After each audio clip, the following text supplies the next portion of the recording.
Come to me. Feel alright. Alright, and we're live. Turn it up. I think the music is really, really loud.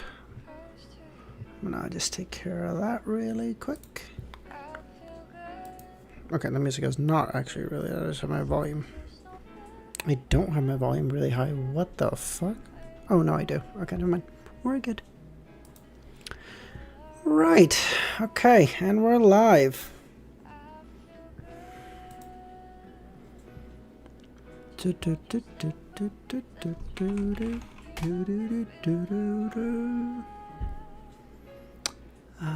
feel good on you. Alright. Okay, so. Wrongs, Thunder, DSV, Bullseye, Kami, how you guys doing? Kami, fuck you, by the way. Fuck you. Yes, new setup, Thunder. That's why I haven't been streaming in the last couple of days. Okay, I'm not gonna lie to you. 2 days work because of the Doha and I was making videos and stuff. But then the other 2 days were because of the setup, because I was like moving my whole bullshit around and like ordering stuff. Nagato, fuck you too. No, I'm just kidding. You have a good night, sleep, buddy. Moon, how's it going, man? How you doing?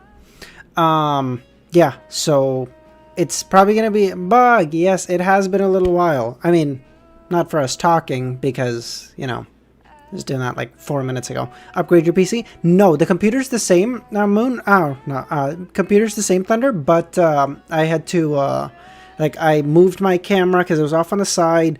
So I moved it up here, and then I got a new lighting setup. And then I have to go pick up a green screen on Friday. I don't think it'll be any sooner. I don't think it'll be ready any sooner than that. Yeah, so there'll be a green screen on Friday. So like that'll be pretty cool. I don't know what like background to set up for the green screen. If I'm honest, I don't know I don't know what a good one is. If any of you have any ideas or like have a streamer or someone you watch that has like a really cool green screen, just shoot me any ideas. I don't know. I have a couple of days to figure it out, but all the same. Wiz, what's the best indie game soundtrack? Thymesia has bangers. Thymesia? Oh, I'll check it out. This is just for the... Yeah, we're just reading today, Mr. Shark. Yeah, we're just reading. We will also be reacting to the Chibi and the Old Neil, Oh, yes, the green screen. Yes, that's just for the reading. Yeah, I don't have any other use for... I mean, I'll use it for videos too, but principally. Okay, I feel like this looks pretty good. Let me know if the video looks good or if there's like any, you know, any bullshit that looks wrong or anything. I'm like first time, so there's probably going to be some kinks I have to work out. Wait, the ending to before or after? Wait, the ending of what? Through the darkness, the unknown and forgotten. Just some guy. How you doing, man? How you doing? Thanks, man. Your left eyebrow looks wrong. Fuck you. Okay. Yes, my skincare routine hasn't been on top. Okay. Today's been a really busy day to get everything worked out. Yeah. Plus, we had to go because we're getting a shed built, so like I had to fucking go. Yeah. Lord of the Mysteries Donghua ending. We will playing too much Minecraft. I've been playing a little bit of Minecraft. I'm not gonna lie to you, okay? I've been playing a little bit of Minecraft, but my main thing was so I always felt like I feel like when the camera was on the side, it was like I was kind of like facing away from you most of the time when I was reading. This way, I'll be looking down. So like I'm still really looking towards you. It's just I'm looking here to read and then here to respond to you. I'm not gonna lie, off instinct, when I go to read or respond to a chat or something, I'm probably gonna look there because it's like it's just instinct at this point. But we'll get used to that, you know, small stuff. Okay, that's cool. Yeah, whenever I go to Discord, I always see. Oh yeah, we've been playing some Discord, Thunder. I'm not gonna lie to you. What? We've been playing some Minecraft, Thunder. I'm not gonna lie to you. We just beat the Ender Dragon like 5 minutes ago. 788. Do, do, do, do, do, do. Boo, boo, boo. Thanks, Devil. I appreciate that. Plus, really big bonus for me, because it was, by the way, let me know if the audio is okay, because I took my mic off the stand here and just put it down here, because I originally liked to have it here, but like it was always in your way when the camera was over there. But now that it's down here, it really shouldn't bug you. What's the fool's honorific name? The fool that doesn't belong to this world. The king of yellow and black who wields good luck. That's all I remember. I don't know if there's more, but if there is, I don't remember that. Audio's good. All right, good. Thank you, DSV. Plus bonus for you guys. I probably the fool that doesn't belong to this era, not world. Yes, you're right, wrongs. Sorry. Plus bonus for you guys. I probably shouldn't yawn quite as much now because I have lights coming up my ass at this point. Here, like fuck me, dude. It's so bright. I'm probably not gonna be yawning very much. I still probably yawn occasionally, but like generally. Okay. Let's just fuck. I've been showing the thing for way too long. Way better than easy. Still wrong, but way better. Bullseye. You got bullseye. I feel like the only thing I fucked up was era for world. That was pretty close. And secondly, you guys know I paraphrase. If it says the fool's honor, if it says it, because it always says the full honorific name, I just say the fool's honorific name. I just skip past it. Fuck that. I'm reading all that every time. Okay. Fuck. Piss and poop. Wait, what? Read my way. The mysterious ruler. The mysterious ruler above the gray fog. Oh, dumb. Okay, there. Salove. I don't think I've seen you here before. How you doing, man? Unless you're Dr. Z, I don't know. No.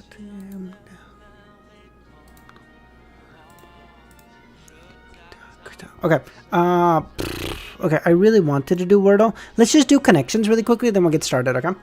I really want to see Klein use the Traveler powers. But yeah, from tomorrow, King of Yellow and Black? Yeah, I said that. Oh, the piss and poop, I see. Okay, so from tomorrow we should be back to morning and afternoon streams. I will make videos midday and shit, I don't fucking know. God, I really want to go golfing too, but I don't have any fucking time. Fuck. Okay. Okay.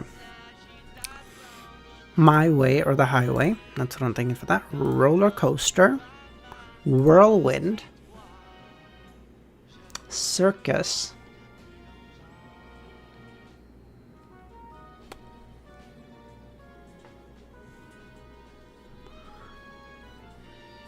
Anyone know? Golf Bro is fitting in an Audrey story. I play golf. I have a membership to a club. So like I've paid a lot of money and I've gone like 3 times this year. It's really bad.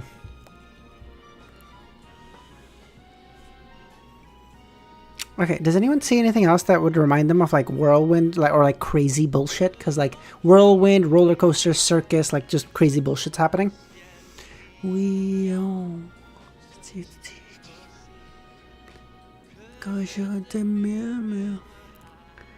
I don't know, is this kind of rich? I most certainly am not, Thunder. No. I am, I do work, I mean, I haven't been working the last couple of months, but I've worked for the past 3 years at a relatively decent job. I made like a decent wage, and I live at home, so my expenses are kind of minimal. I by no means am rich, though. Jobless bum. Coming from you? Romero, I got my first job when I was 17, and I didn't have a break until I was 21. You're 18? You've never worked a day in your life. Shut the fuck up. I think I'm gonna take sass from this fucking guy. Fuck, I don't... Okay, fuck it. You know what? We're not getting anything today. Let's just raid. To me, that sounds like a debuff. To me, you sound like a debuff, bitch. Okay. Let me know if this looks pretty good. I think I think it looks pretty good. But yeah. No one sass me for my room, please. Okay. 788 Hidden Passage. Let's get this. Let's get this show on the road, baby. I've only really worked internships without a wage. Bro, where were you working an internship that didn't pay you? I've never even... Do we have internships in Canada that don't pay you? What is happening? Okay. It's fine, Klein replied with a warm smile. What the fuck is happening right now? I don't even remember this. Although he didn't seem to notice anything, the thoughts were flying through his head. He began considering what the anomaly that happened during that instant met. In my country, that's kind of the norm? Jesus Christ. No, like we have, like our internships generally pay. They don't pay like a great wage, but they'll pay you like a little over, depending on obviously what kind of internship it is. They'll pay you over minimum wage. Like, in minimum wage depends on your province, so that's kind of, or your state, effectively. I don't know why you say province here, but like it's state everywhere else. Mine too? Really? Interesting. Although he didn't seem to notice anything, his thoughts were flying through his head. He began considering what the anomaly that happened during that instant met. Previously, the keepers would head upstairs along with the nearby staircase. It could be preliminarily determined that they lived there, coinciding with the area where the anomaly happened. The keepers aren't in the best of conditions. Look at Romero, such a jobless bum. Not only does he not work, he doesn't even have any fucking concept of it, this fucker. Thank you, Livian. Hope you guys like it. Again, I'm gonna have a green screen. Hopefully get that on Friday. Have that set up like Friday night, probably. So if anyone has any ideas for like good backgrounds or stuff, or like where to even find them, because I don't fucking know. I'm gonna spend some time working on figuring that out too. But if someone has any ideas, please just shoot me a message on Discord. That'd be great. Wait. The keepers aren't in the best of conditions, so the chances of them losing control are greater than ordinary Beyonders, causing them to suddenly release a sense of evil and diabolical will. Oh, okay. Okay, I know what happened now. And this was suppressed and quelled by the core seal deep behind Chanis Gate. If that's the case, there are two possibilities. One is the core seal behind Chanis Gate that can sense all anomalies in the St. Samuel Cathedral and then instinctively react. Second, during the Keeper's watch over the years, they are constantly corroded by the core seal. In a certain sense, they are part of it, or they bear the weight of the corresponding traits. Once any abnormalities happen, their bodies immediately interweave. Mr. Loki, how's it going? How you doing? If it's the former, that means that when I knock a keeper unconscious and replace him, it'll be easily detected by the core seal behind Chanis Gate. It'll produce an anomaly like before. Seeing you this head on, I know, right? It's weird for me too. Again, like my instinct is like when I read a comment, it's like I go there to respond. I'm like, okay, there's fucking nothing there. It's up there now. And plus, to be honest, because basically this is mounted on the back of my monitor, and I was like, I don't know if my fucking monitor arm can support this kind of weight.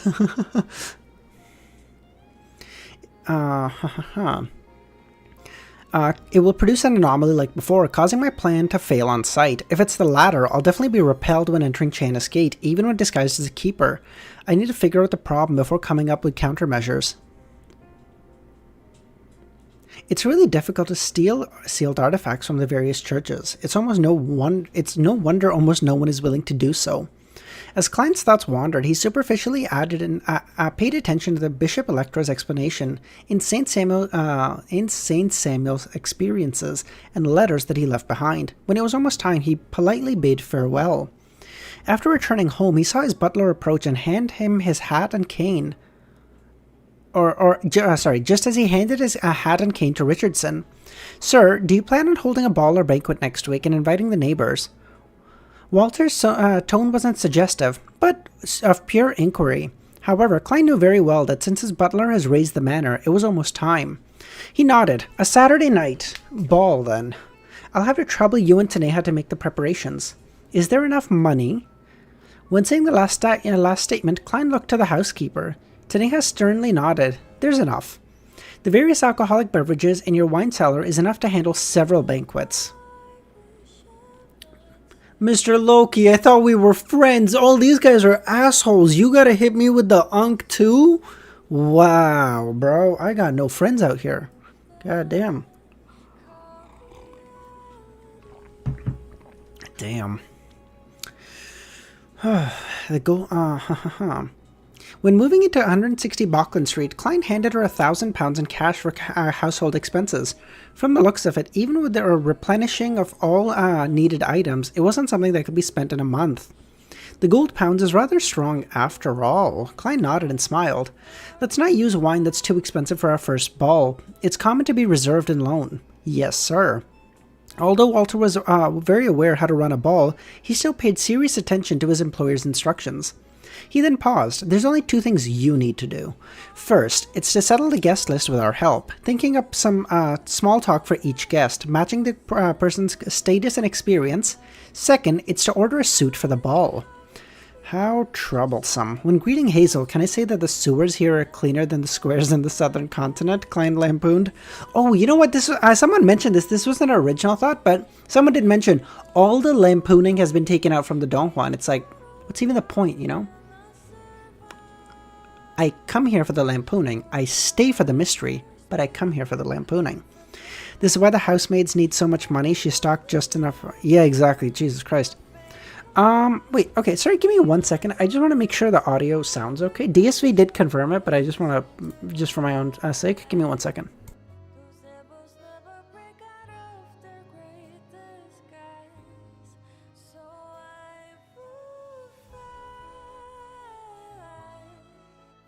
Okay, looks pretty good. Or sounds pretty good, rather. Alright, let's keep going. No problem. Deep into the night, the crimson moon hung high in the sky, and the smog, which had significantly thinned, made Bauckland have a sense of tranquility. In Dwayne's master bedroom, Klein set himself a ritual to summon himself.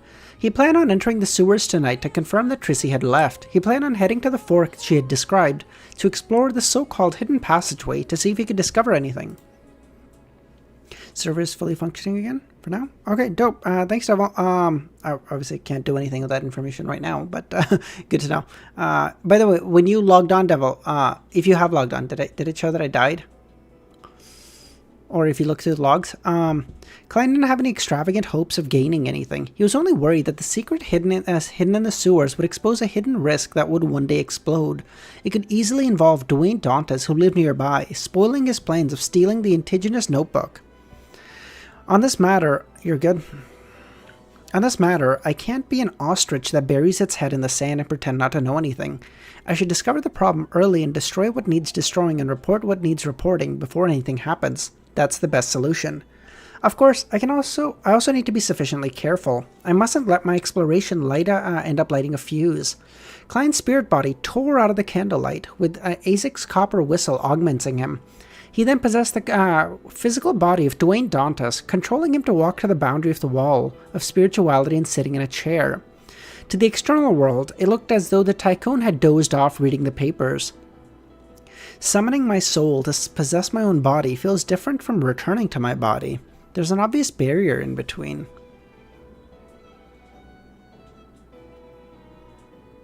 What? Why is there a barrier in his... What?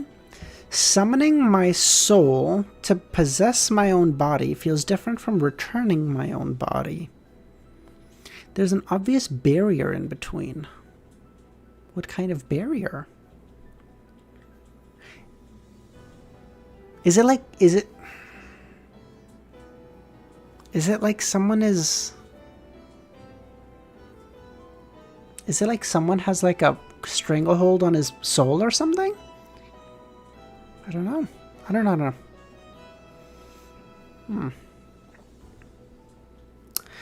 He immediately just as Klein found himself in the moist and dirty environment, he immediately released this wraith Signor and made his marionette open up a distance from him. He prayed to himself and responded to himself and tried to possess his own body.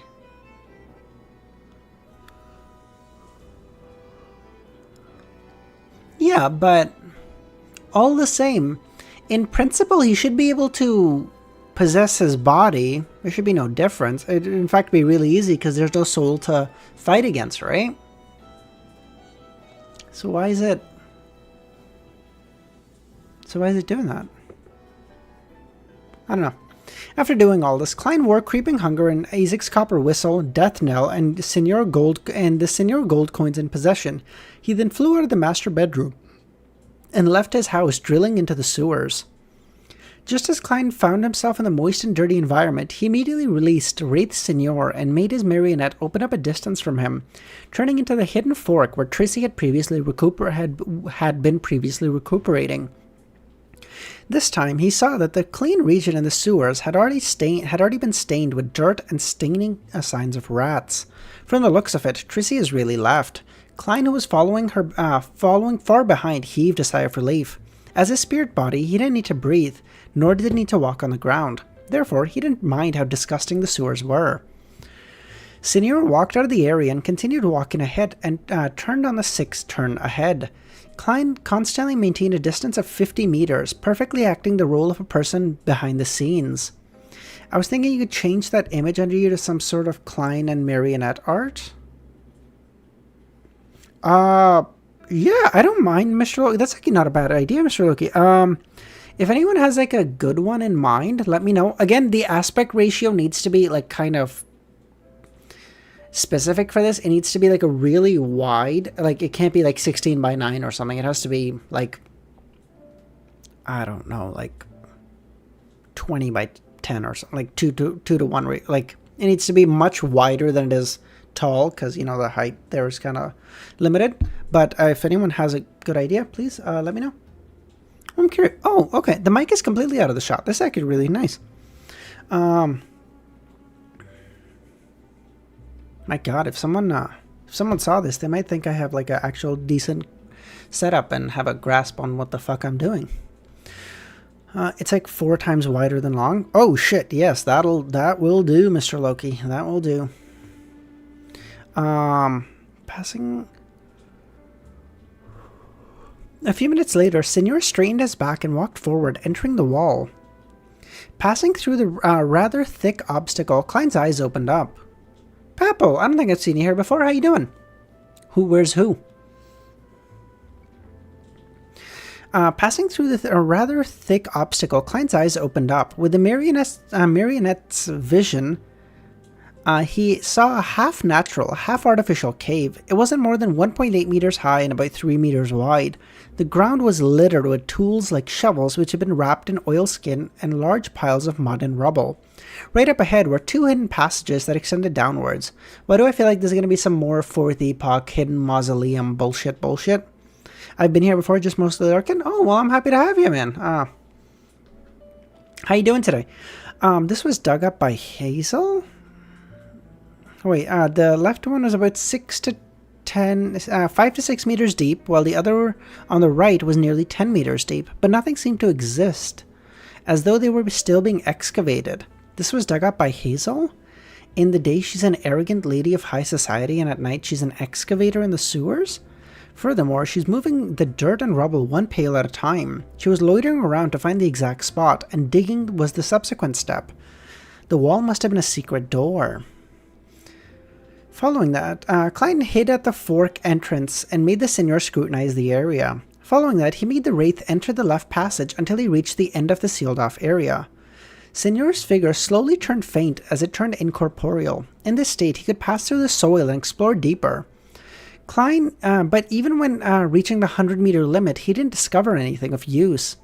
All he saw were ordinary insects and worms. Klein made the marionette switch directions from swimming in the sea of soil without finding anything. I'm good. I just came home, was chilling with the homies. Oh, good stuff, man.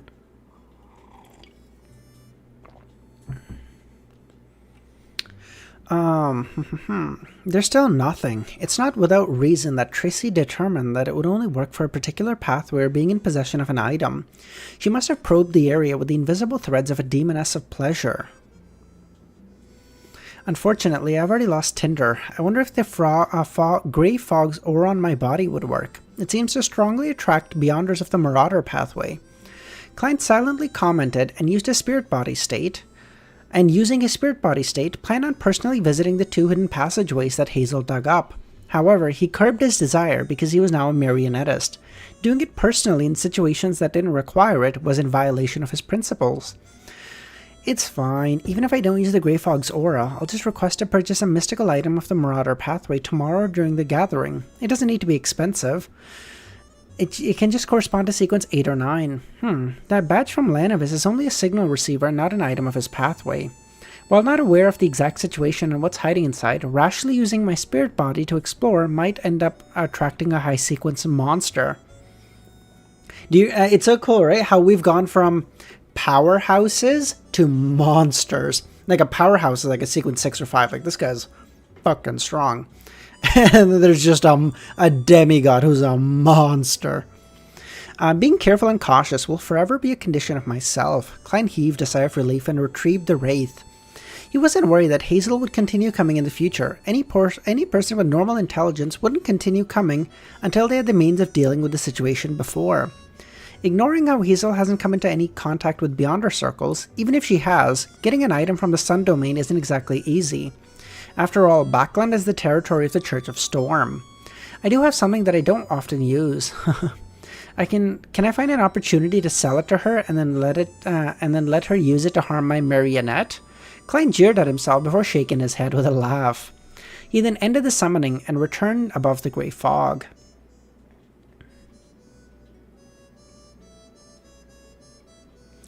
What? Wait, that's so weird. Backland is the area of the Lord of Storm. I would have thought it was of the Lord of I would have thought it was the Evernight Goddess. Wait, does the royal family believe in the goddess or the Lord of Storm? On Monday morning, the bright sunlight tore through the thin clouds, shining onto every corner of Backland. Emlyn White pulled down his top hat and left the carriage and walked to the Harvest Church. He mumbled, "What terrible weather. Backland's worst season is soon coming." Just as he was about to step onto the stairs, he saw a paperboy approach him, handing him a copy of the papers. "Sir, today's morning news." Emlyn wanted to reject it when he discovered a small slip clasped in the middle of the boy's fingers. Emlyn maintained his countenance as he took out a penny and passed it to the boy. Before entering the church, he spread open the newspaper. "There are clues to the people you are looking for. Please come to the Braveheart Bar." Braveheart Bar. Geo has clues. Force has clues, and Geo's gonna give it to him. Evernight, Storm, and Machinery have jurisdiction in Backland.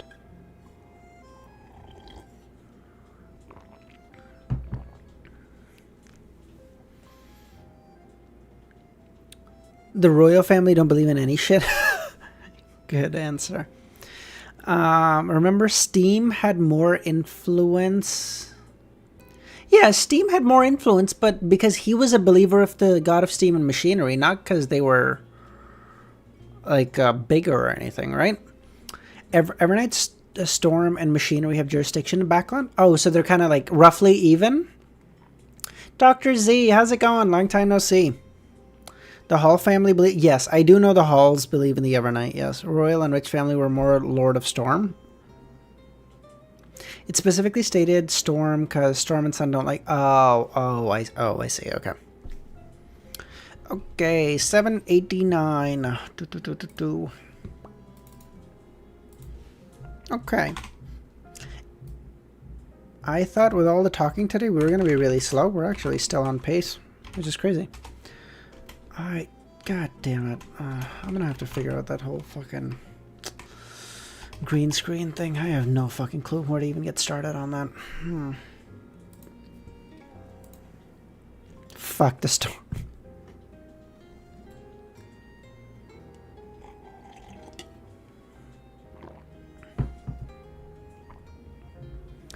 Okay, 9:30, Backland Bridge area, Braveheart Bar. Emlyn stood rooted in his spot before he got down from the garage. He stared in a daze, nearly forgetting to avoid the sunlight. At that moment, the bar's main door was shut with no signs of opening. To a sanguine who seldom left... What the... Sorry, they're playing really loud music downstairs, and I could hear and I could feel the ground shaking from the bass, and I was like, what the fuck is happening? At that moment, Emlyn, who was somewhat peeved, but he knew that he had made the mistake. Wait, no, what the fuck? As a sanguine who seldom left his home and only went to places like bars at night, Emlyn never expected the bar to be closed in the morning. He had left the Harvest Church in a rush via the transportation system after seeing the slip. To save time, he even tolerated the cramped environment and the stench of the metro. At that moment, Emlyn was somewhat peeved, but he knew he made the mistake. All he could do was pull a face and circle around the street, not to waste a trip. Just as he was about to approach a carriage that stood along the street, he caught sight of a familiar figure. The person was wearing a brown rounded top and an old coat while wearing a ragged haverstick. It was none other than Ian. Haha, I have good intuition. I knew he would appear early. Emlyn was delighted. You got lucky, you fuck. You're dumb as a bag of bricks. I didn't like episode 2 because of how fast it was and how much the lampooning was removed, the whole Leonard fight. Yeah. But, again, my lampooning must come in later episodes or we riot. Agreed, Simon. Totally agree. Like I said, we come for the lampooning, but we stay for the mysteries.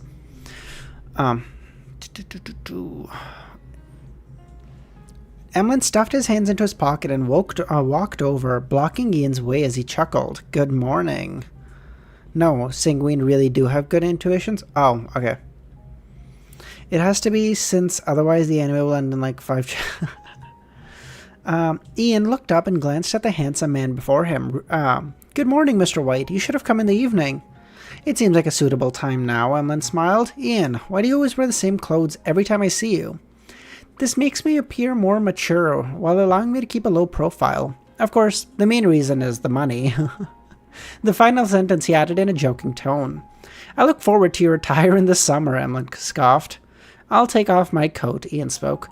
As Ian spoke, he took out 2 pieces of paper from his ragged haverstick. They were bounty notices that Emlyn had previously given him. Someone at the East Borough saw this person. He handed over one of the papers to Emlyn. On it was a name, Argos. It has to be since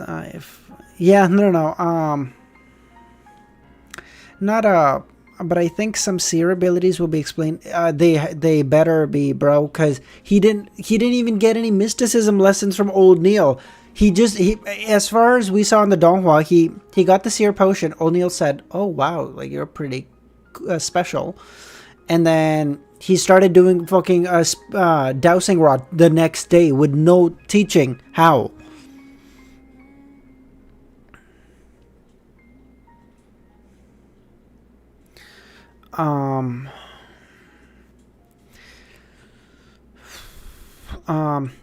Where is he? Emlyn asked. Ian didn't reply as he looked at him with a silent smile. Experienced, Emlyn took out £150 and gave it to Ian.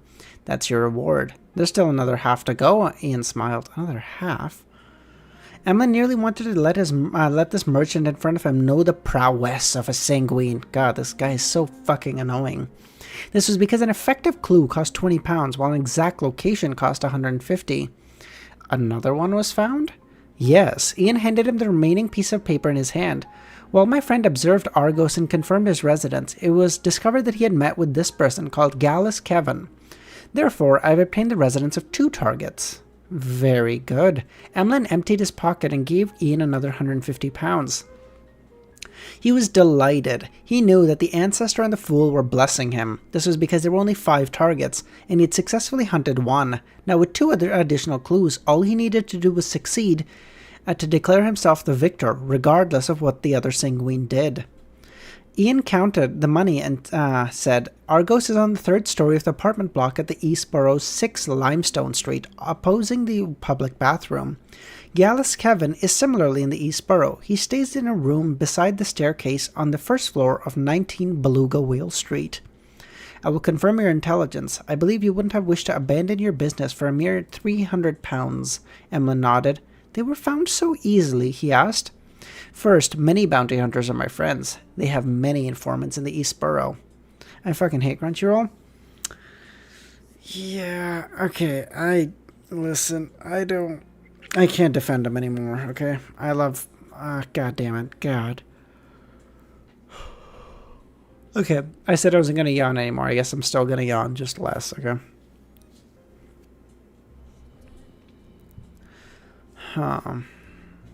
Second, those two gentlemen didn't have great disguises. Despite being in the East Borough, they wore different attire from the people around them. If they were willing to wear more ragged clothing, it would be hard to be found in the East Borough. Is that so? One needs to take note of the environment when hiding oneself, Emlyn muttered to himself. Yeah, no shit, dumb fuck. He didn't, God, I'm so mean to Emlyn. Holy shit. No wonder Dr. Z does not like me. He didn't plan on heading to the East Borough immediately. This was because even if he took action in the day, it would be very difficult to escape without a commotion. It was a dangerous act in Backland because of the Punishers and the Nighthawks might come knocking. Emlyn planned on verifying the situation and taking action between 8 and 9 in the evening. The primordial moon believers from before were quite strong. These two likely aren't any weaker. Although I have confidence, it feels unsafe only relying on myself. Emlyn considered the problem, waved his hand and bade farewell to Ian. He headed back to the south side of the bridge. Chester County, Stone City. Audrey stood behind a railing, watching these servants placing the item that had been brought from the from the family castle in suitable spots.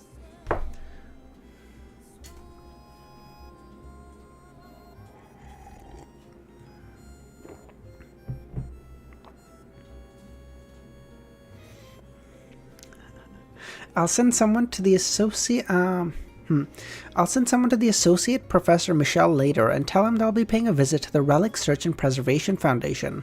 I hope they've found some items at least tainted with Beyonder effects. When her eyes that were as beautiful as emerald saw the time on the clock, she reined in her thoughts and returned to her bedroom.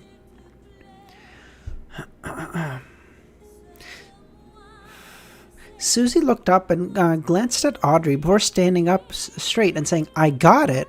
After saying that, it briskly ran out the bedroom without closing the door. I didn't say anything. Audrey blinked as she softly muttered, "Zanny, you finished Volume 2? Good shit, man!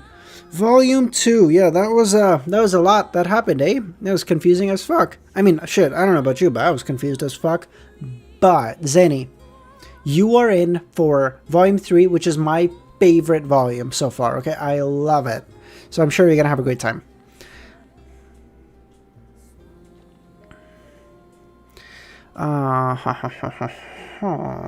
She had given such instructions many times to prevent Susie from detecting that she wanted to be alone in the room from 3 to 3:30. On Mondays, forbidding humans and dogs from coming close. She had also done similar matters at other times, pretending that there was a gathering, wanting some alone time. I have to say that Susie's existence has effectively raised my motivation to learn, as well as how strictly I handle things. I can't be inferior to a dog, but being better than a dog isn't exactly something worth praise. Okay, to be better than this dog is definitely worth some praise, okay? It's crazy.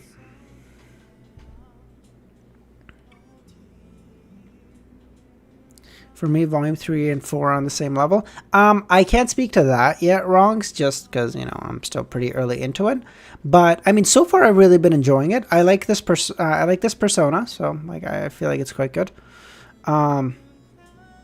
We got a new Tarot Club member who's a vampire, lol. Heard Volume 3 is about pirates. So, yeah, Volume 3 has a ton of One Piece references. I'm not sure if you've watched One Piece or read it or anything, but it has a ton of One Piece references. And there's a lot of fights, which I love, okay? A dark red figure shot up along the two sides of the table. "Good afternoon, Mr. Fool," Audrey greeted. The other members greeted one after another. While sitting down, Force couldn't help but look at the world. Apart from passing on to her teacher's reply to Ma'am Hermit, she planned on doing a few matters. 1. She wanted to tell the world that due to the difficulty of the mission, she wanted to pay him more, but required him to wait. This was because the sale of the houses was taking time. 2nd, after brainstorming, she thought of a good way that she could earn money and raise her strength. She took inspiration from the world's actions. Rent out Leymano's travel. I mean, Force is more daring than me. Now, Volume 4 is top 1 with Volume 6.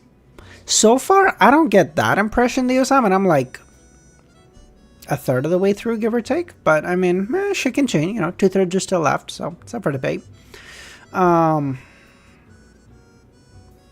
Yeah, I would not take that risk. I would not rent out my one good fucking artifact. What if you give it to a Tarot Club member and they fucking die with it? You're cooked. When a member needed an item to temporarily raise their strength to deal with a situation, they could rent Leymano's travel. The rent could be paid in 2 forms: cash, or to record beyond their powers instead. This meant that the renter had to provide that the spell guarantee that the spellbook would be returned with more filled pages. Of course, as a provider, Force would record useful apprentice powers like door opening, providing the renter with some relevant help. A problem that could easily happen in this transaction was that the renter might not return it, but with Mr. Fool's witnessing, Force believed that no one would dare.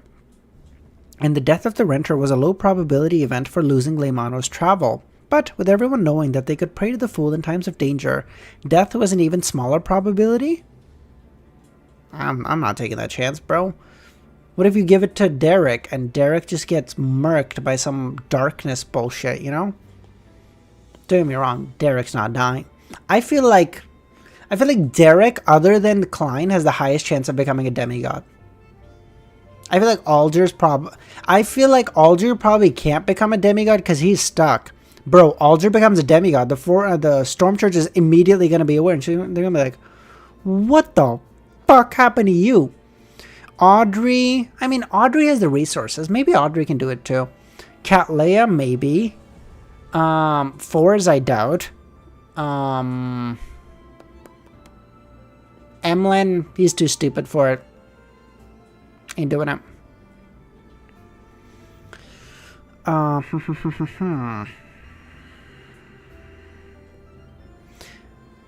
How can there not be any risks when doing business? I will talk to the world about when he will use it so that there won't be any conflicts.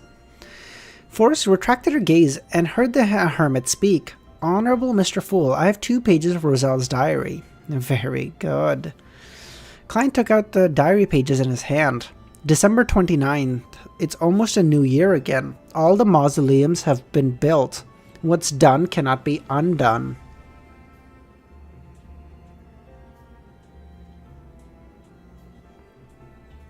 The only thing that we know that requires mausoleums is Black Emperor. Were they trying to make a new Black Emperor? The plot thickens! 790. The end of the diary.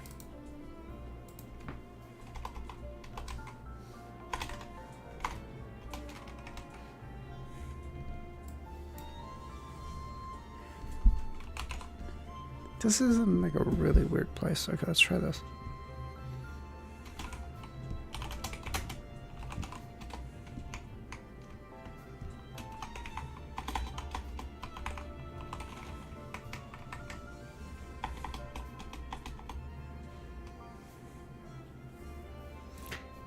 The chicken is at it again. Hell yeah. I moved the mic a little bit over. Let me know if it still sounds okay. You know what? Fuck it. Now that I'm just going to check it myself because I'm going to be annoying.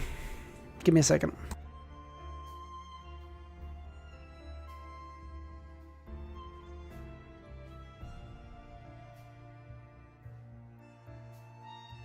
Yeah, still sounds fine to me.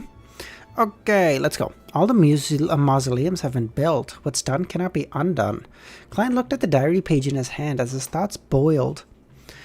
From his point of view, this diary page of Roselle nearly proved his previous conjecture. He had chosen to forcibly switch to the Black Emperor pathway.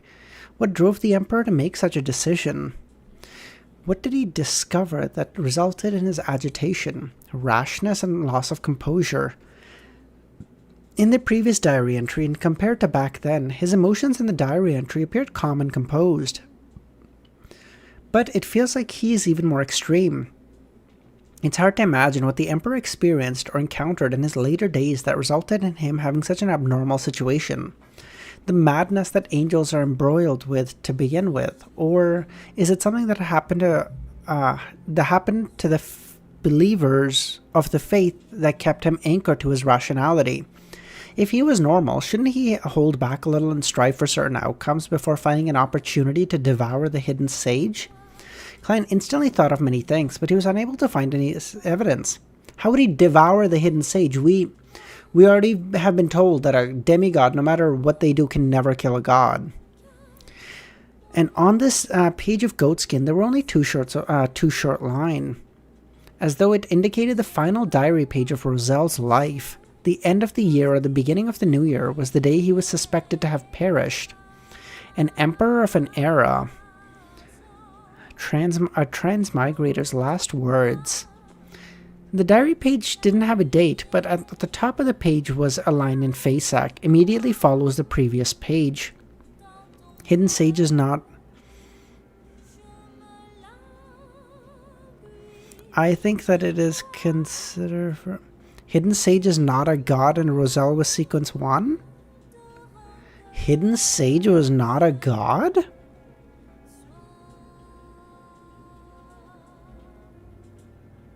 What?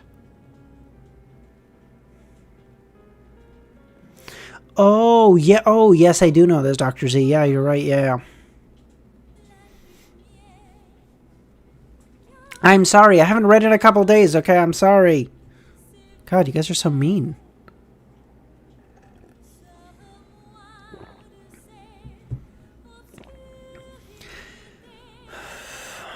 The words were written neatly and elegantly, very different from Rozel's handwriting. Probably a note from Queen Mystic. But why isn't there a date? I believe I'm not the only transmigrator in this world. If there's anyone else who can read my diary, remember to carefully select your pathway. Once you choose this, it pretty much confirms your allies and enemies. Jesus. I'm unable to give you any actual suggestions because I myself can see the true faces of the 7 deities or those evil gods. This might be partially related to the second blasphemy slate that the organization hides. Unfortunately, I only have a rough idea of the hidden parts and I'm unable to verify them. Similarly, I don't know what's written on the first blasphemy slate either. A useful warning is not to choose pathways with sequence zeros that are occupied. Also, be careful of neighboring sequence zeros and sequence 1s. I've suffered tremendously on this aspect. As for what sequence 0 represents, search for my other diary pages if you aren't aware. This page is equivalent to the afterwords of my life. If I succeed, I'll be a god. If I fail, there won't be a future. Perhaps, well, you know. Go, my friend, who understands my diary. Go seek out the secrets of transmigration and the truth hidden within. I'll be watching you if I'm still alive. Finally, let me warn you. Be careful of the moon.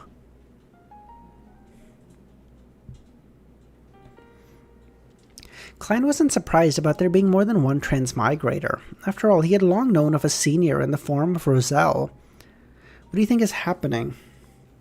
So, I think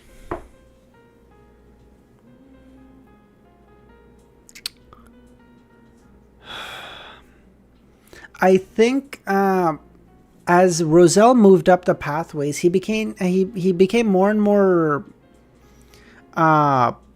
It became more and more evident to him that his alliances are not forged by anything of his choice. No matter what he wants, he's kind of stuck with people of his pathway, or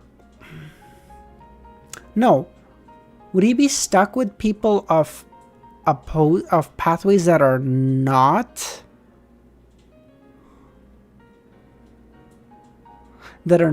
neighboring and not his own, because otherwise they'd be trying to kill him?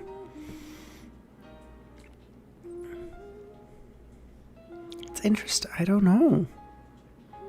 I'm so curious about be careful of the moon, though. Nah, his pathway and neighboring pathways will be friends. Yeah, okay, yeah, that's what I kind of thought midway. Be careful of the moon.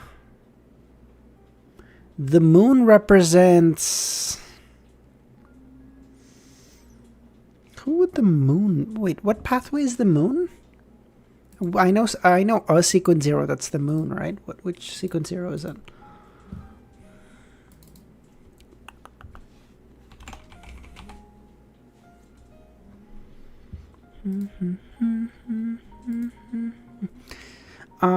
The apothecary.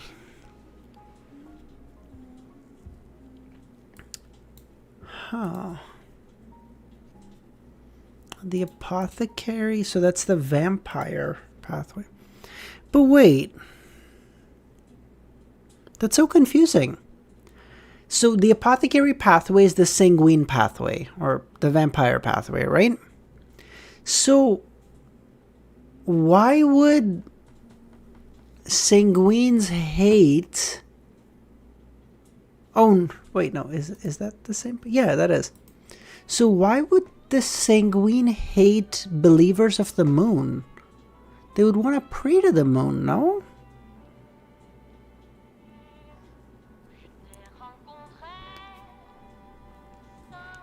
That's... I don't have an answer to that one. It's just a question. Klein wasn't surprised about there being more than one... no. Believers of the primordial moon. Yeah. Well, the moon.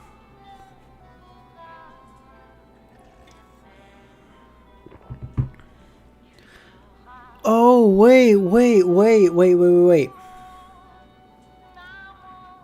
Hold on. Oh, I think I get it. Hold on. So, who was the sanguine ancestor? What was her name? Sanguine... What the fuck was her name?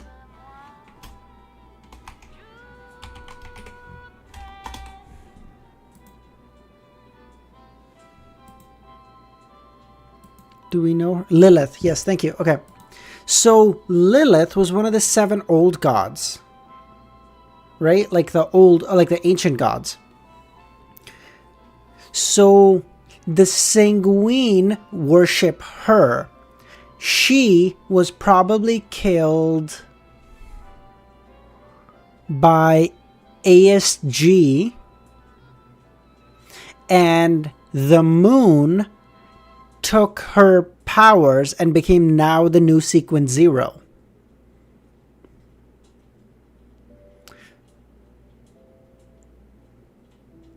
And so they hate the moon the same way that elf, I can't remember her name, from Grizel's Travel, hated the Lord of Storm.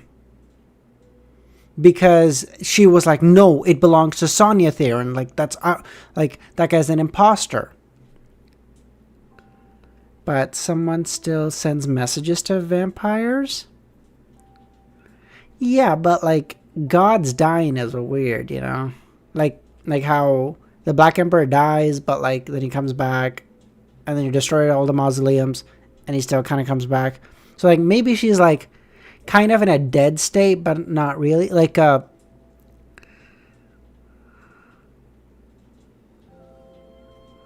we know there's no sequence 0 of the moon? Oh, shit. Mr. Door said that sequence 0 of the moon is, doesn't have an owner. Oh, yes. Oh, yes, that is in there. So then so the primordial moon is actually a sequence 1 demigod or a king of angels or something? And he's just a pretender god, kind of like Kalvatua, maybe? Oh, the plot thickens. Okay, let's make a quick divination. See if that one's right.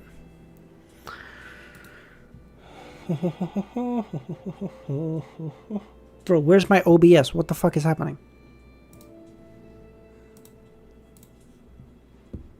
Quick one for the boys.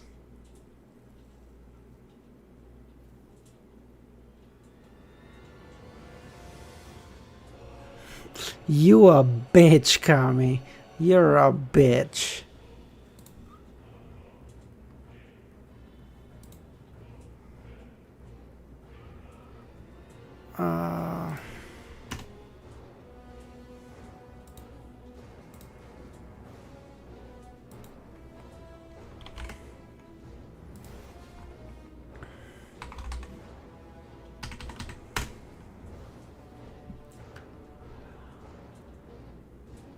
The primordial moon is actually a demigod pretending to be a god.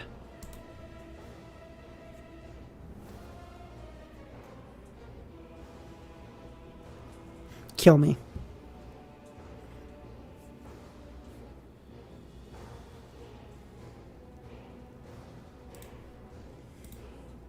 That was so much. That was so much and I lost it all. Oh, that's depressing.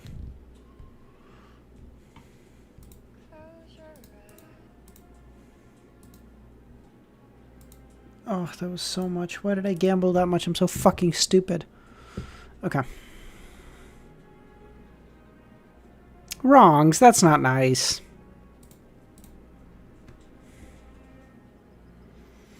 Bro, don't worry, it was more confused than you. I know, I feel like everyone was this confused, and just because you guys have the answers and now you guys get to see me being confused, you're like, oh, what a dumb bitch.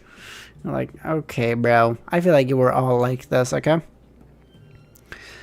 He was puzzled about the detail that the Emperor had used to determine there wasn't only one transmigrator. This was an important detail, as it held great meaning as to whether they were incomparable problems in his bid to return home. You actually have a note about the primordial moon? Yeah, I have notes about everyone, but like... Lilith... Yeah. Okay. This was like an unknown equation. Without enough examples and conditions, there was no way to obtain the correct answer, no matter how they tried to solve it. Only with enough equations could he find the correct answer. The Emperor should have written his discoveries on this matter in the previous diary entries. Unfortunately, I have no way of knowing where it is in order to do a targeted search. Klein silently sighed before considering the other content in the word afterward. The hidden content in the second blasphemy slate which the Twilight Hermit Order showed. Did they deliberately hide the contents, or did they not actually obtain it? The second blasphemy slate is split into two parts, with the other half landing in the hands of another faction. I feel like for some crazy fucking reason Zaratul has it. I feel like Zaratul's out of his fucking mind, and he's like holding on to like the most valuable thing in the universe, and he's like, I'm never gonna tell anyone about it. My pathway has already been determined. It was selected based on the exclamation found in Roselle's diary. From the Emperor's afterwards, I can be a bit assured. The Seer pathway doesn't have a sequence 0 because the mad sequence 1 Zaratul is alive. And according to the law of beyond characteristic conservation, there can't be a sequence 1 if there's a 0. I have to be careful of Zaratul, Mr. Dor, Amon, Palez Zoroast, as well as other sequence 1 who exist in these three pathways. Sequence 1 of the Apprentice pathway. There probably aren't any from the Abraham family because it said all the high... Did it say all the high sequencers are dead or just most of them? Like, is there an angel or some bullshit from the Abraham family, or are they all fucking yoinked? What does being careful of the moon mean? Be careful of the primordial moon? That could be set directly. Huh. Wait, like they're all dead? So the highest they've got is like a sequence 5?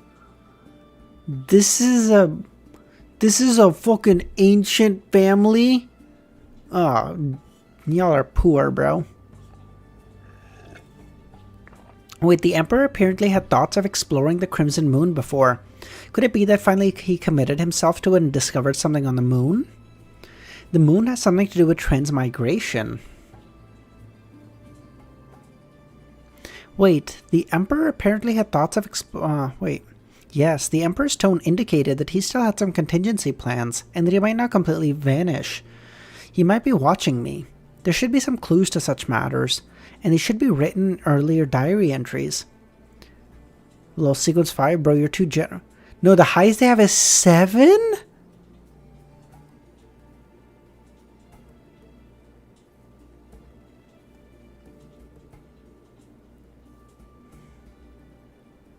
They don't even have mid-sequencers anymore? They just have low sequencers? So wait.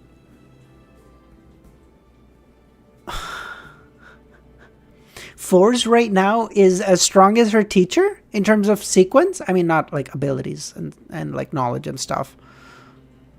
7 is mid in the new characterization. In the old categorization, 7 would still be low.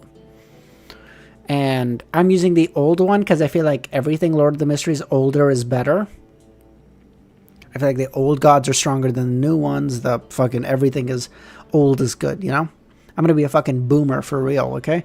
And back in my day, sequence 7 was only low sequence, okay? Yes, the Emperor's... As conclusions and puzzlements flashed through Klein's mind, he turned solemn.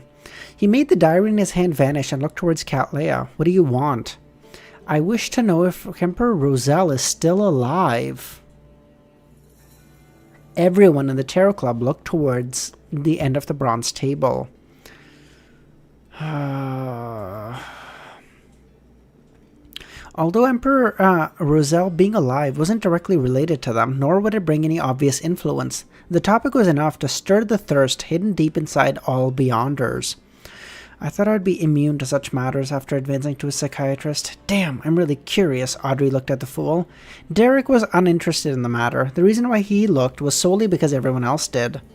The only reason why Forrest is alive is Klein. That's why they were doomed by a bunch of traitors at Sequence 5 and 6 and take notes of their Sequence 6.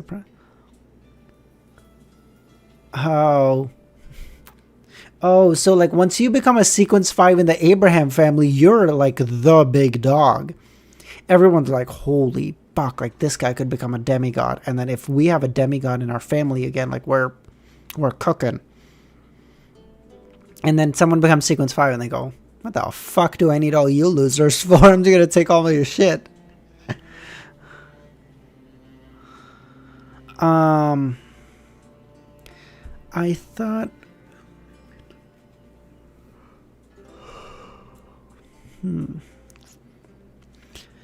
Indeed, Queen Mystic's questions are perhaps targeted at the diary pages she provides.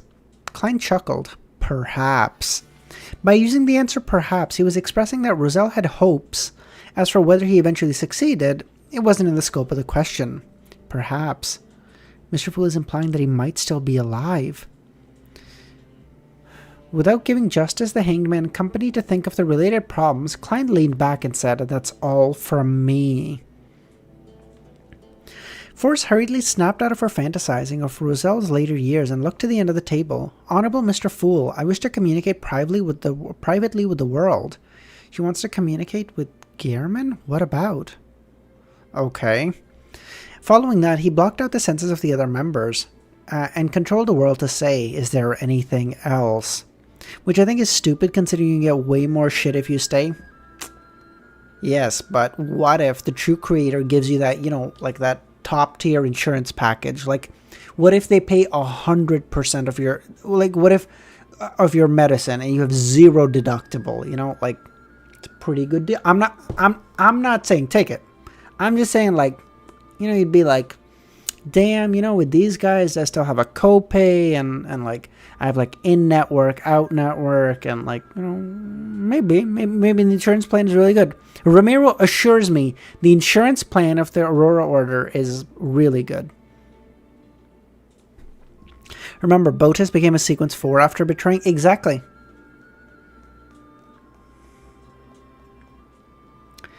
Following that, he... Forrest deliberated for 2 seconds and said, this is the matter. Mr. X's had allowed me to receive a handsome reward. I believe that I didn't pay you enough. Therefore, I wish to compensate you. How much do you want? How much can you pay? 5,000 pounds. She had used the 10,000 pound price she informed of her teacher and planned to split it evenly with the world. Furthermore, she needed the recipe, crystal ball, and beyonder ingredients. Hence, she planned on selling the 2 properties and give him the money directly. It's a form of prisoner... What? Yeah, Moon, how's it going? Yes. New setup. Hope you like it. I think it looks pretty decent. Yeah. I don't know.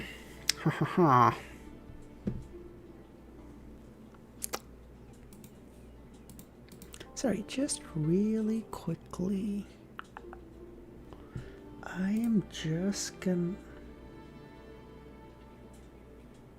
Okay, I'm gonna do a thing really quickly. I'm gonna do this. I feel like this is a little bit better. And then...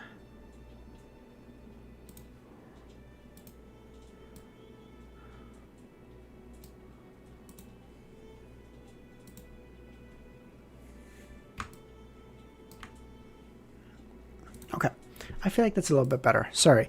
Okay, sorry. Back to it.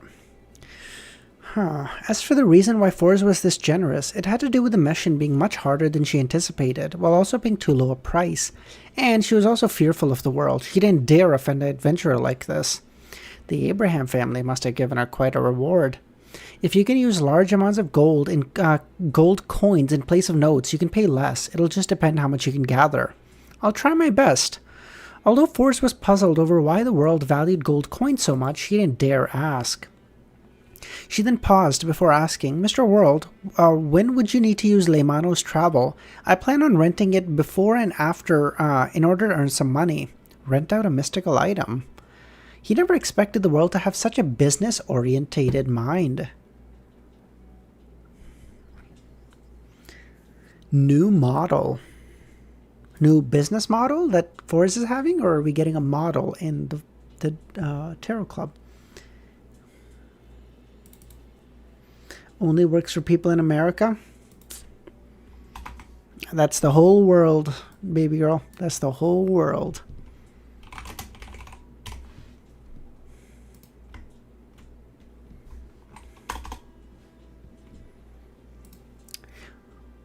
Sharon join? Sharon joins? That's it. Okay, if Sharon joins, we're chilling. Just know that a rose bishop can beat a demoness. If you know, you know.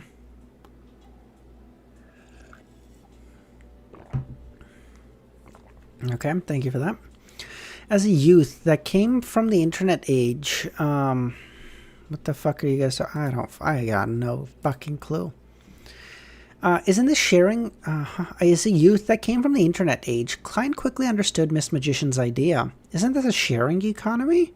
With the Tarot Club, there's no technological limitation. It's actually a pretty good idea. Klein then deliberated. I might need it this weekend and the next. He was estimating this based on the amount of time it took the Hanged Man to return from the Abyss, while also allocating time for him to stabilize his spirituality. All right, I will make arrangements to prevent others from using it, Forrest nodded. As she heaved a sigh of relief, she requested the Fool that he bear witness to the subsequent rental agreements. After getting a confirmation from him, she indicated that she was done with the private communication. He does not know. Benson joins and then becomes a Badoon. Damn. You know, to become a Beyonder, one must truly become the thing they hate most. Wow, that sucks. Okay, following that, she conjured Leymano's travel and surveyed the table. Everyone, I have a mystical item here. It has a total of 38 pages. Each page can help the user to record Beyonder powers.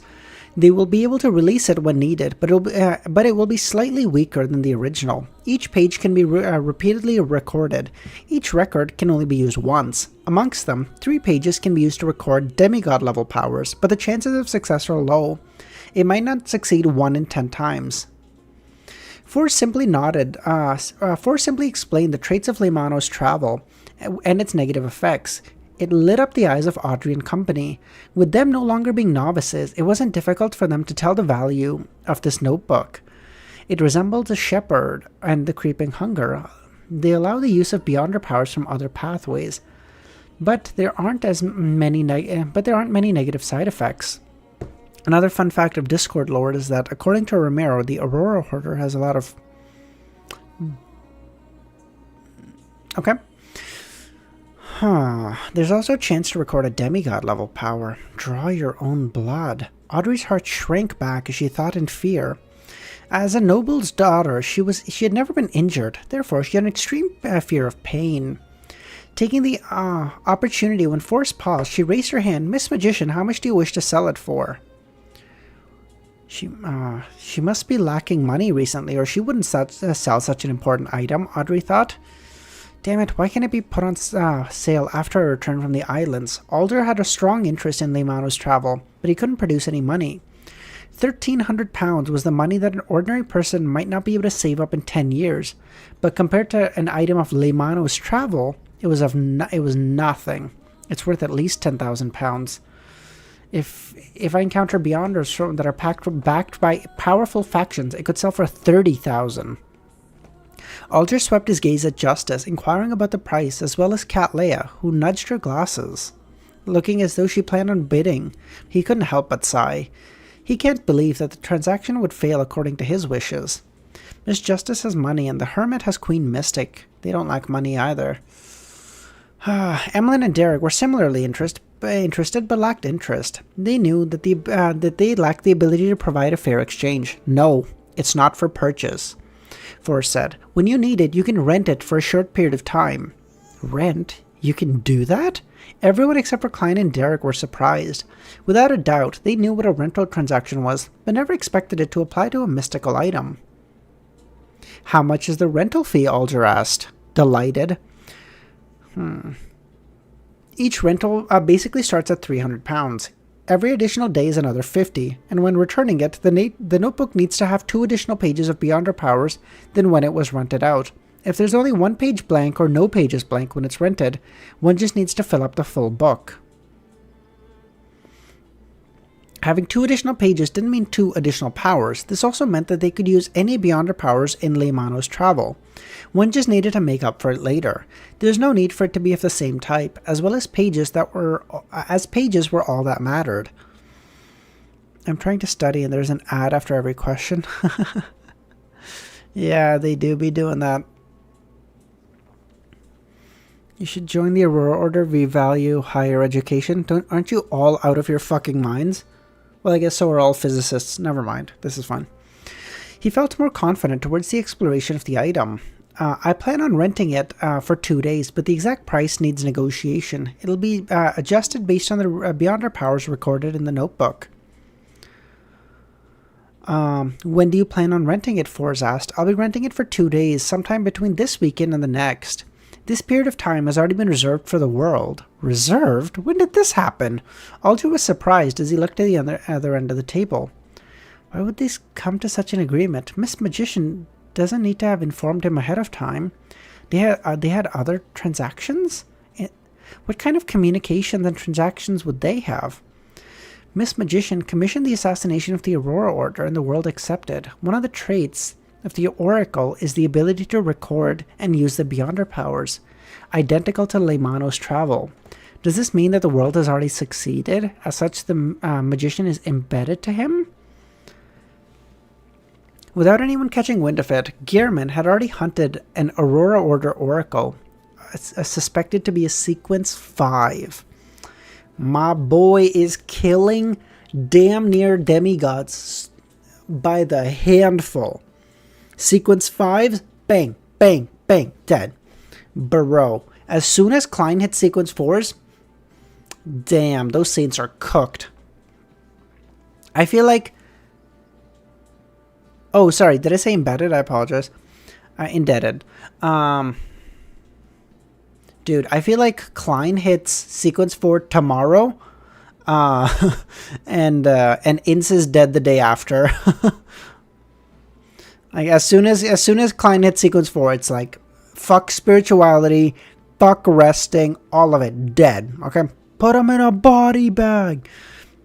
Emlyn didn't think about such things, putting his focus on the unavailability of Leymano's travel this weekend and the following.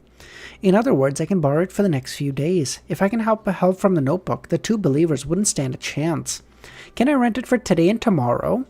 £400 plus 2 pages of Beyonder Powers, Forrest announced. Introduce what Beyonder Powers they have first. If they aren't useful, then the price will be lowered because I don't need to waste time. Forrest flipped through the travel and began introducing.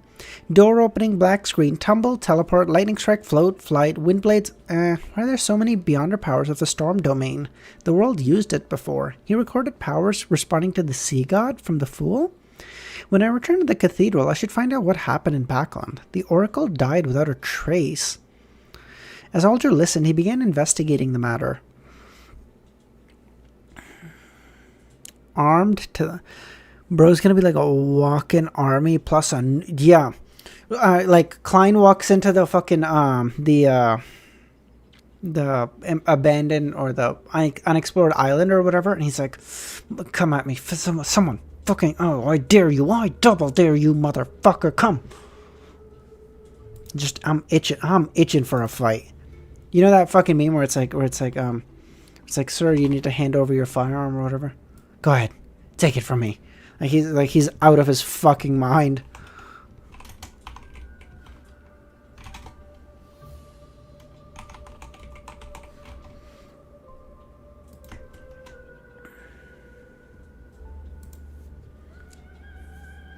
I use Opera GX. It makes the network much worse than the built-in blood. Oh.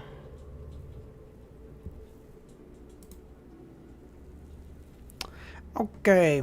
The Hermit similarly thought of the world from hearing the Beyonder Powers recorded in Leymano's travel. I wonder if I can pay a certain price to get the Fool to showcase some demigod powers of the Sea God domain and his of the Storm domain, as well as his domain. This will be better than seeking the help of the Moses Ascetic Order. That'll make them know what my then they will know of my possession of Leymano's travel. Huh, I should write to Her Majesty. Perhaps she will come to the future to showcase her powers. Cattleya was convinced that the spellbook had value that far exceeded its level, and was regretful that Miss Magician was only renting it. After hearing the description, Emlyn heaved a sigh of relief, because Beyonder Powers like lightning were lethal to artificial vampires, as well as Sanguine. Oh, bro, just... Wait. Oh my god, they're actually... Wait... Okay, confirmed. The Sanguine are a fucking are a blight on the earth. Okay, that's why they get smited by lightning and they immediately die. Lightning is God's canonical power. Okay, because God goes, "Oh, you're a blasphemer, lightning strike," and they just get eviscerated by it. Cooked. £400 with a recording of a few Beyonder Powers was nothing compared to the completion of his mission. I can earn money quickly and get Beyonder Powers this way. Alright, I'll get Mr. Fool to transfer it to you after the gathering. On the heels of that, she turned to Cattleya. Ma'am, the Abraham family direct descendant has given a reply. Do you wish to hear it privately or out loud? Privately, Cattleya said. No, we only hate the elves. I don't hate the elves. I hate the Sanguine. Fuck them. Oh, Ramiro and I killed... if Emlyn had like an extended family of like 500 people, we've killed more vampires than that. We've killed so many vampires. Ramiro and I are having the same conversation, just 5 seconds apart. I love that. All right. Soon, the others had their senses blocked. They don't know much about Mr. Door either. They only know 2 things. No, 3. First, among their ancestors, there's an existence known as Mr. Door. Second, the ancestor vanished in the War of the 4 Emperors, and have been struggling to find him. Third, they will hear ravings that will cause them to lose control during the full moon and blood moon. In addition, they temporarily do not wish to make any direct contact. The third point was added by Forrest herself. This was beneficial in helping the Abraham escape the fate of being cursed. Okay. Sorry guys, give me just 2 minutes. I just need to run to the washroom. And then we'll keep reading, okay? Um...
Okay, we're back. Sorry about that.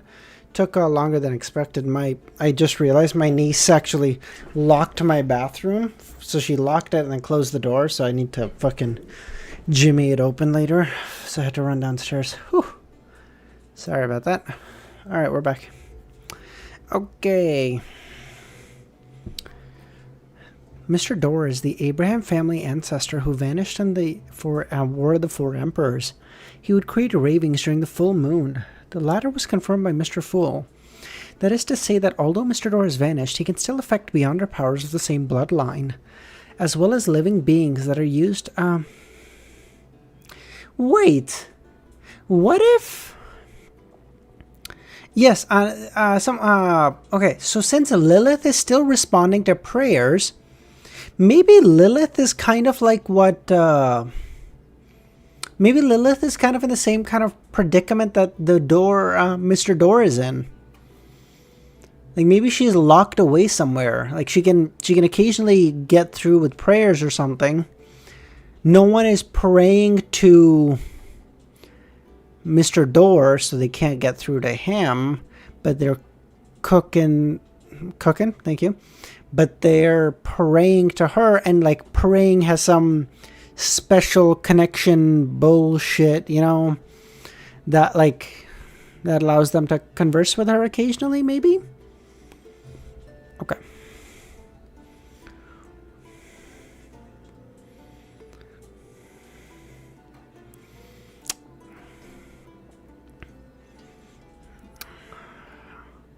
I am Lilith and talk to... Please help me. I am under the water. Sorry, I shouldn't do accents. It's really mean.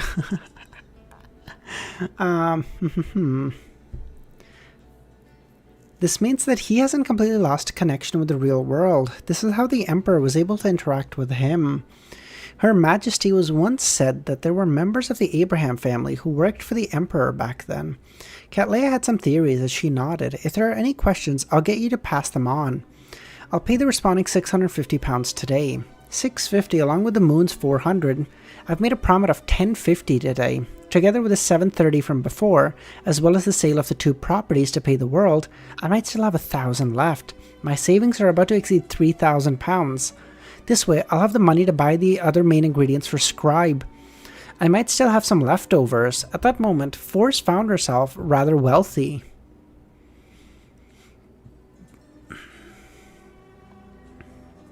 This made her consider helping the interrogator beyond her characteristic for Gio to make up for the risk she had to endure for Mr. X's assassination. After blocking the senses... after the blocking of the senses was lifted, Force heard the world speak. I need a mystical item from the Marauder pathway. It can be sequence 9 or 8. Cattleya considered, I can ask around for you, but items of the Marauder pathway aren't common. There might be a premium. No problem, the world responded. He then looked at the now wealthy Miss Magician. I wish to sell an interrogator beyond her characteristic for £1,000. Sorry, for only £1,000. Typically, the sequence 7 characteristic could be used as a main ingredient, would be priced around $1,200, but Klein had 2 sets at the moment, and considering how Miss Gio's identity helped in participating in Mr. X's gathering, he gave a slight discount. It's only £1,000. That's like a sale. But does the world know that I want it? He is Mr. Fool's blessed, and he's now aware that I can afford it. During this process, Audrey held back the urge to shop because she knew that Gio needed it. £1,000, an interrogator beyond her characteristic. Cattleya thought over the hidden intent of the world when she heard Miss Magician say, "Deal!" I didn't even make my offer yet, Cattleya mumbled. She could tell that the world and the magician had reached a strange level of understanding, so she didn't interject. Similarly, she had sensed that something good had happened to the Hanged Man this week. He appeared more spirited than before. He previously purchased the potion formula and main ingredient to sequence... Ocean Songster is 5, right? Someone confirm? Or deny? He asked me to ask where... sequence 5, okay. He also asked me where obelisks that don't belong to the church can be found. Likely a ritual. He's already advanced. Cattleya felt a sense of danger. As an admiral, famous through the 5 seas, she always felt a sense of superiority in the Tarot Club. But in recent times, the world and the Hanged Man meant that she no longer had the right to belittle others. However, I have the sequence 4 ahead of me. It's the boundary between spirituality and godhood. Audrey, the fuck is bargaining? Audrey, what the fuck is negotiation hall? Let's go, baby. Let's see. Yeah, Cattleya's always been 5, at least ever since she joined the Tarot Club. Any chances for the blood of a mystical item? Oh, I've been waiting for you to ask me this. That angel got me to ask what you can give him in exchange for a drop of blood. He emphasized that it needed to satisfy him. An angel? The world is connected to an angel? And he has convinced the angel to give a drop of blood? Audrey was alarmed. She suspected that the world, Mr. Fool's blessed, had contacted an angel in service of the fool. She was like the magician, believing that the world only knew of clues to the location of the angel or its remains. They had never expected him to directly converse with an angel.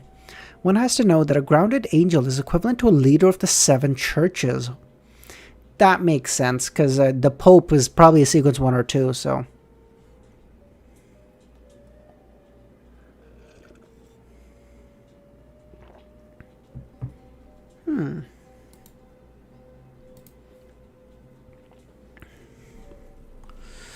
may I know what pathway this angel is from?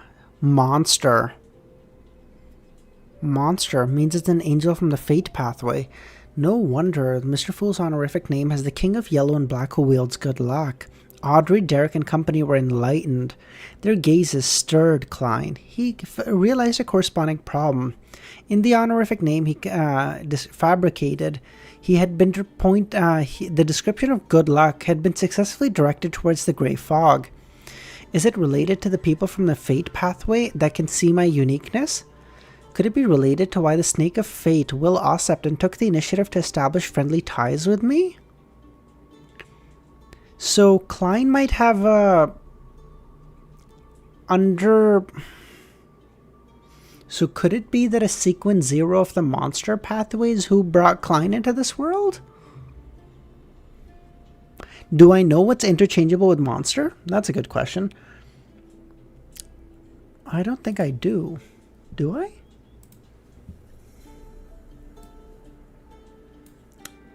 I don't know.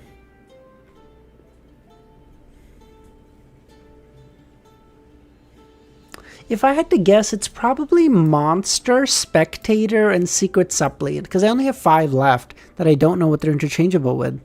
So if it's 5, then I'm going to guess Monster is those 3.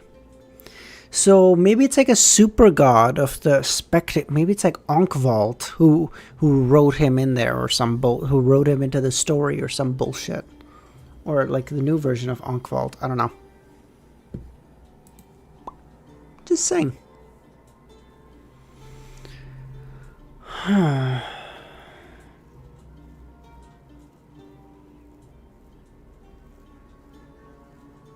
Also considering no sequence 1 if there's a god.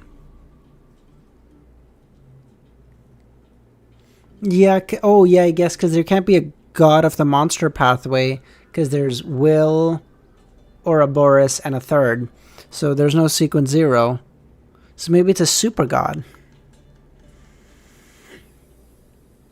Maybe that's why Klein is kind of related to Fate through the Seer pathway, because the super god has Fate in his domain, but it's not like his only thing. You know, he's got like Spectator and what was the other one? Secret Suppliant.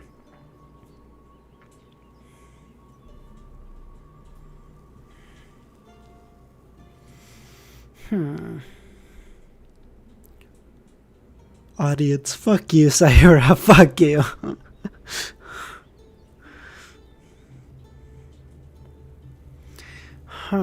Thank you for your help. Wait.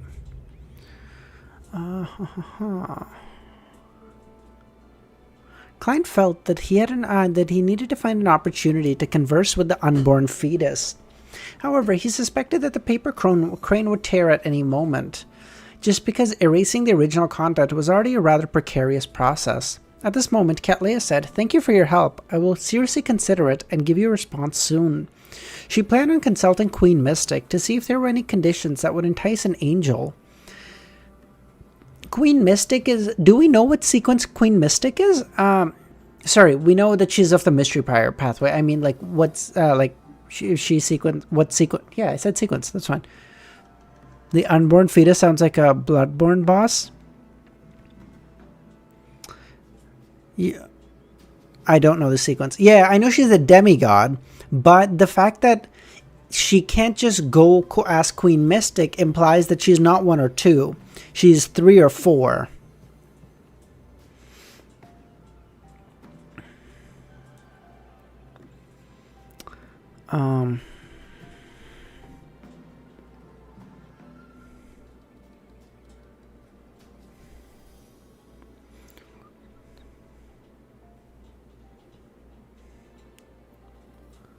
Oh my god, I just thought of a really good... I don't do shorts often, but I just thought of a really good shorts idea. Okay. If any of you have any off the top of your head, or think of any, please, send me like your funniest or weirdest Lord of the Mysteries quote out of context. The ones that I know so far, obviously. Or, I mean, you can send me ones that are up ahead as long as there's no story bullshit on them. So, like, off the top of my head, I'm thinking, like, Ince's pants fell down, or like, fucking, like, I have to talk with the unborn fetus. Like, you know, God, I just thought of I feel like that'd be a really funny video. Or, like, a really funny short.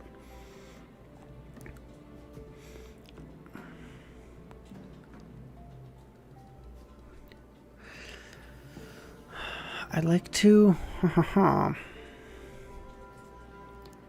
With the conversation between the world and the hermit ending, the transactions came to an end, and it then entered free communication. Forrest then thought for a moment and looked at Emlyn.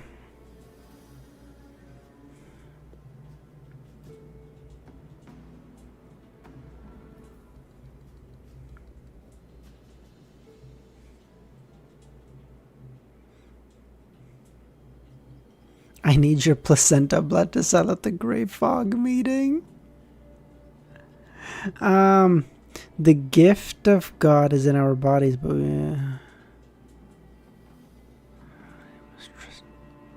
that's a long one, Devil, but I appreciate that. Ed Sheeran, yeah.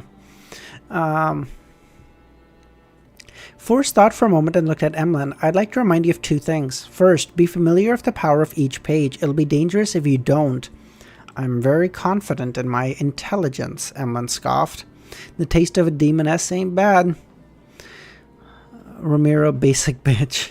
You guys don't have to put them right now. If you have any that come to mind, just toss them in. Just toss them in the Discord. I feel like that'd be a really funny short. I feel like that would be a hilarious short. Okay. Forrest didn't speak further as she switched to mentioning, a serious case involving Beyonders happened in the East Borough. The surrounding region is on high alerts. If you carry out any plan of operations, please take note. Emlyn views this as a piece of great importance. Are you aware of what happened? He asked. You do seem like you'd be in the audience pathway. You understand the irony of a literal audience member saying that to me, right? You get the audience? You get that? I'm assuming it's meant to be ironic.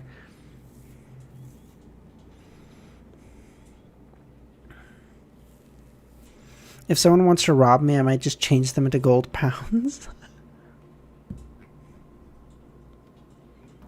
Is the audience in the room with us? Break it up into multiple shorts. Ah, true. Oh, that's a good idea.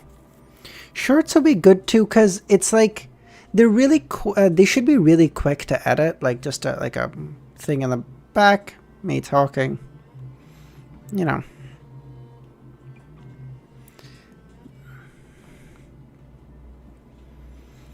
$793. All right, three more chapters. We're done.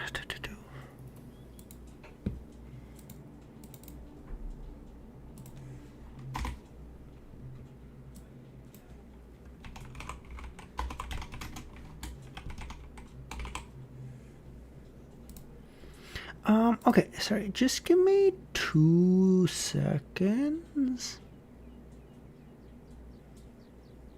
Just give me 2 seconds. I just need to quickly do something.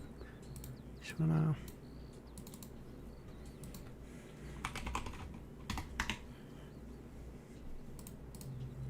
Just need to check something really, really quickly. See if anything's changed. If you think about it, Bernadette... Okay, never mind. Okay, that's as far as I got, Romero. I didn't hear read anything else, okay?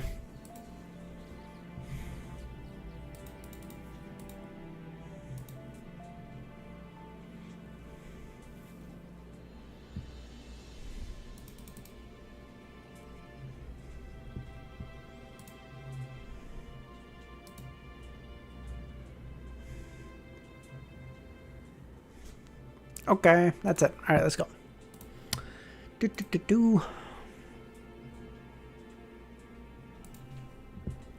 Upon hearing the moon's question, Force nearly blurted out, "Of course, better than anyone else. I'm just not too aware of the details." She controlled her urge and looked at the fool.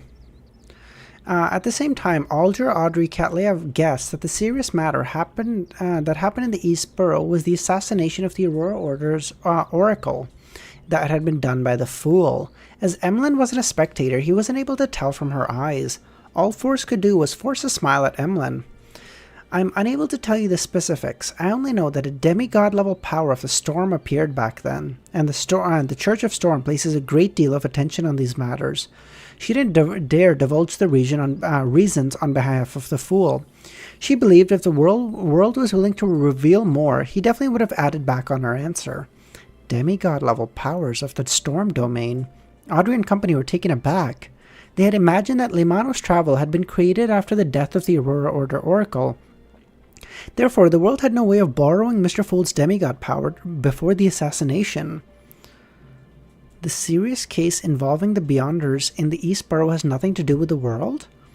No, just Force's glance is enough to prove that it was caused by the world. But where would a demigod power of the storm domain come from? A possibility is Limanos travel isn't a result of the assassination, but originally belonged to the fool. Another is that a cardinal of the Church of Storm with a corresponding sealed artifact did the attack.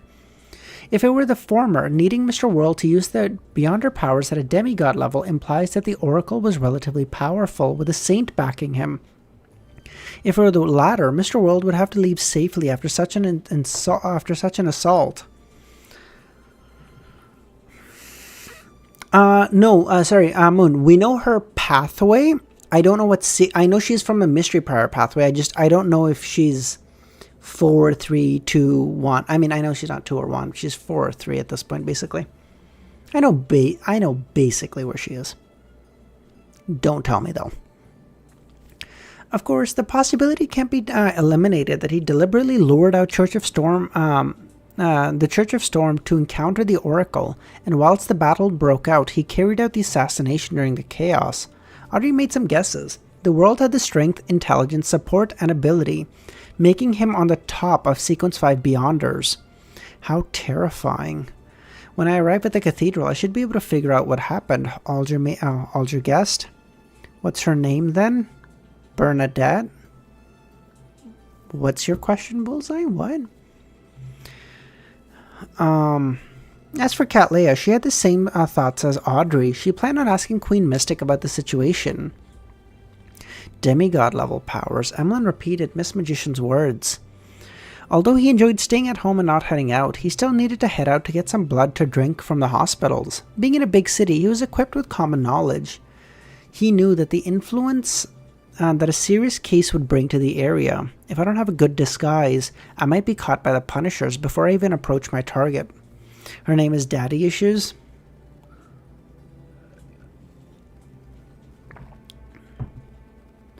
Listen, not unfair, but your dad starts losing control. He starts, talking about, don't you worry about it, darling. I'm gonna become a god, okay? I'm gonna become a fucking god. And you're like, Dad, can we just play catch ball? Don't worry about it, okay?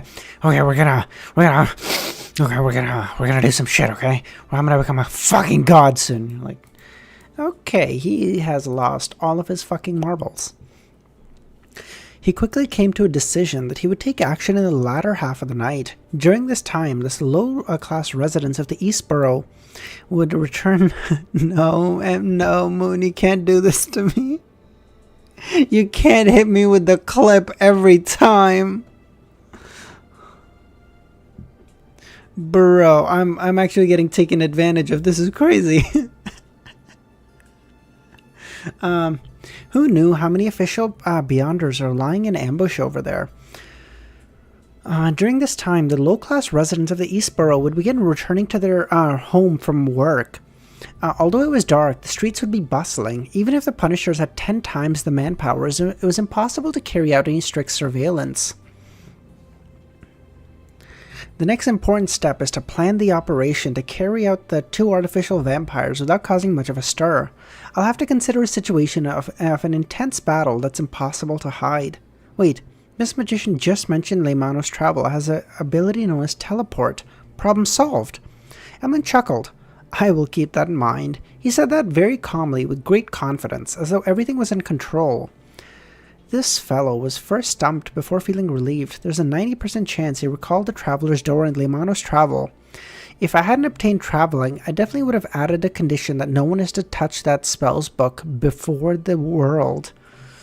Klein scoffed silently. Shido, how's it going, man? How you doing? Where are you right now? Starting volume 2? Mid-volume 2. No, it's been a while since we talked. That book is OP as fuck. I know, right, Mr. Loki? I feel like that's what he'd be like. No, you don't understand. You don't understand. Oh, fuck, I can't say anything. Shadow's here. Fuck. Just finished the battle with Steve and the gang. Oh, shit. Nice. Okay, so we killed 3 mid-sequencers? Or... I feel like Steve and whoever the fuck were sequence 7s or something, right? Yes, okay.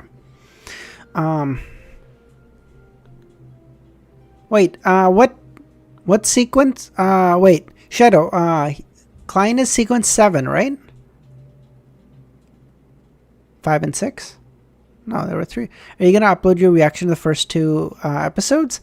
I was planning to, Metatronas, and then there was just so many fucking... and there were so many reactions, I just didn't think it was worth it. Like, everyone and their mother has reaction up for it, and I'm like, fuck it, I don't know. If you guys want, what we'll do is we'll go live a little bit before the episode 3 comes out, and then we can just do that live, and then I can just upload it right away. Because by the time I had that done, it was like midday after, and I was like, what the fuck is even the point?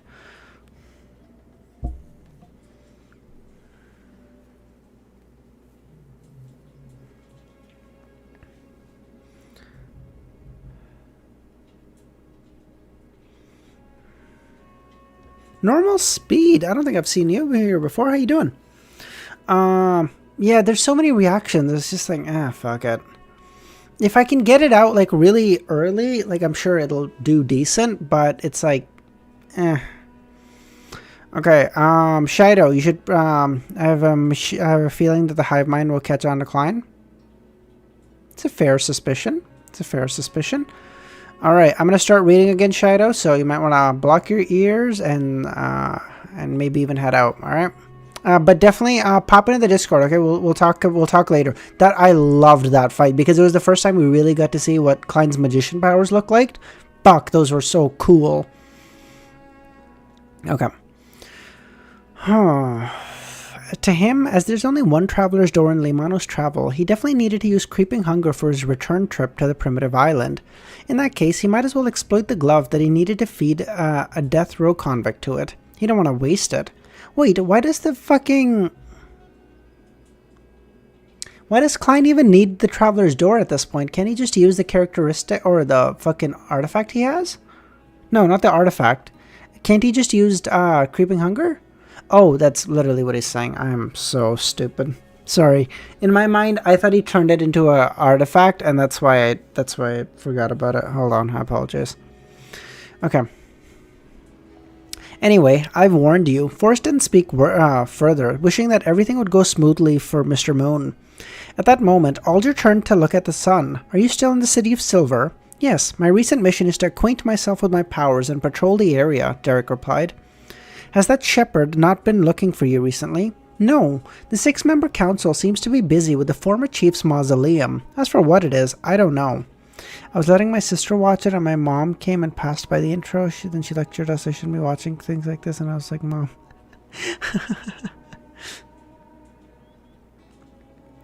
No, Derek paused. No, oh wait. Klein had heard Little Sun mention the former chief of the City of Silver. It was said that he had built a mausoleum that reached deep underground before moving into it. and he never reappeared. He was suspected that his attempt to switch to sequence 3 of the death pathway failed. I wonder what happened inside of the mausoleum.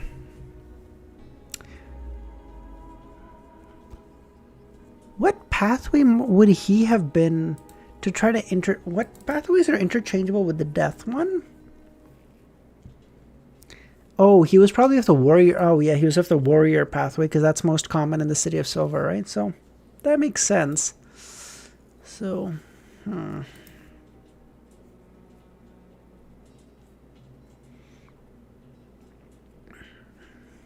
thank you, Mr. Loki.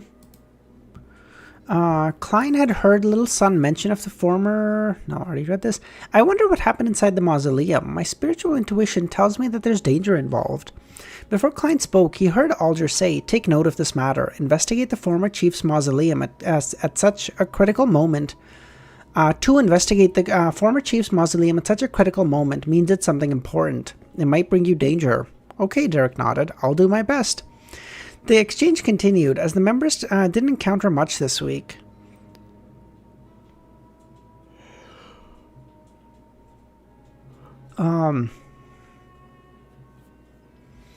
The segment quickly came to an end. The Tarot Gathering members began teaching the Sun mysticism languages of the outside world as they learned about ancient myths from him. During this process, Audrey was a little depressed. She failed to buy anything this week. My life has been too quiet and stable. I have nothing to share, but this is normal. As the daughter of one of the top 3 bankers in the kingdom, Jesus Christ, that is quite the fucking title to have, eh? If I were to frequently encounter Beyonder matters, experiencing alarming and exciting things every week, that means that the present society structure is unable to maintain the order. It definitely would result in a fundamental change to everything. When I return to Backland, my contact with the alchemist will increase. Over the past half a year, she had read quite a number of useful books thanks to Susie. In terms of profundity and maturity, she was a lot better than before. Lord of the Mysteries will only get more attention when it's complete copium.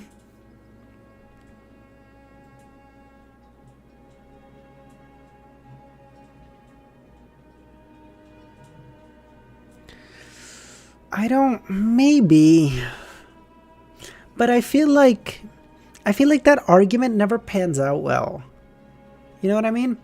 Like, I feel like if episode 3, 4, 5 are like really, really good, it's really easy to get people in. Like, hey, first episode's pretty good, I'll get you hooked. Second one's a little rough, and then it's like pretty good from there on.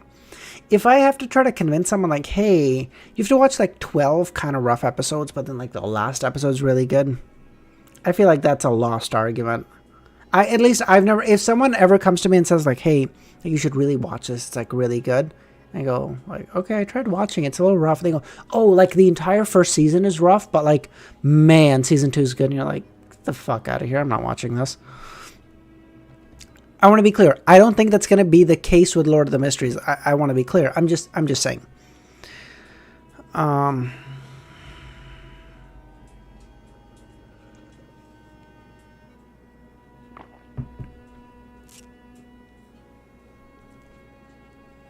Backland, 160 Bachland Street. After the Tarot Club ended, Klein walked to the balcony of his bedroom.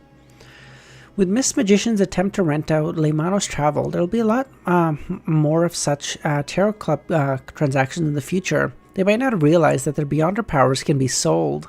Once the rentals happen more frequently, someone will ultimately request to help record a particular power. When the time comes, I'll be able to supply Beyonder powers of various domains thanks to the numerous items I have. It won't be too expensive, but it's long-lasting and will often be in demand. Director said he didn't work much on episodes 1, 2, 3, and 8 compared to the rest. Enjoy working on... Oh, that itself is already rough wrongs. Like, the first 3 episodes are rough, man. That's rough.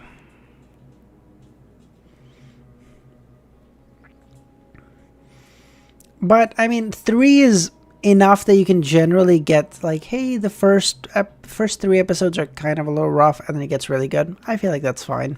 I feel like you can probably get away with that.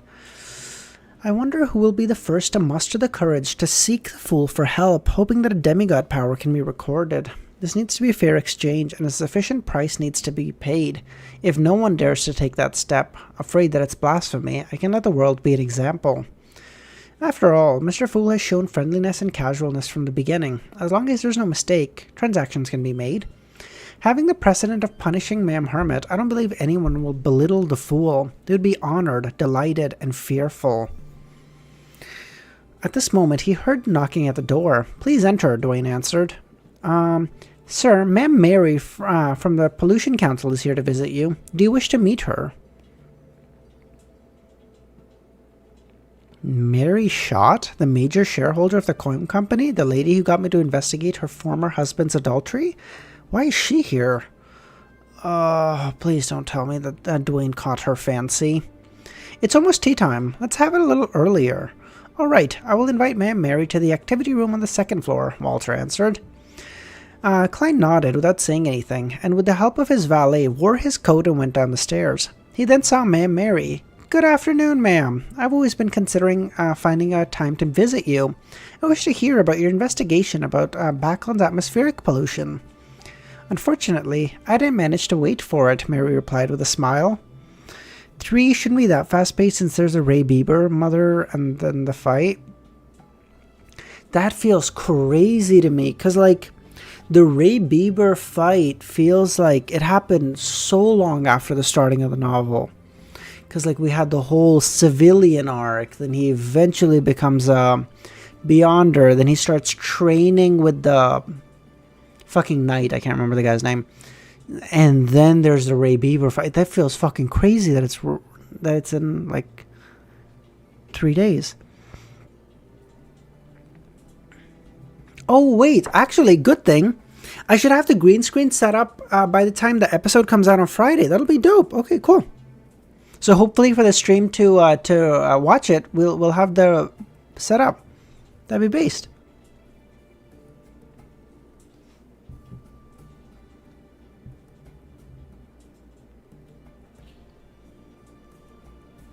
Okay. Ma'am, you seem to have something troubling you. Mary laughed. "I've heard about your experiences and wisdom. I believe you're a gentleman with excellent foresight. Are you interested in purchasing some of the Coin Company shares?" "Why, ma'am? Are you in trouble?" Mary shook her head. "Someone else is selling them."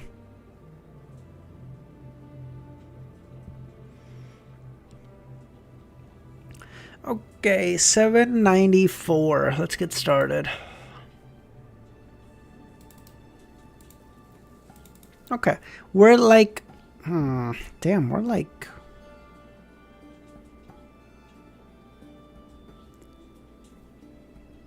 we're 30 minutes behind schedule. What did we do that we're so behind schedule? What the fuck? I don't feel like I've been reading slow today. We've been talking a lot, probably because of the new setup. So that's probably a part of it. Never mind, we're okay.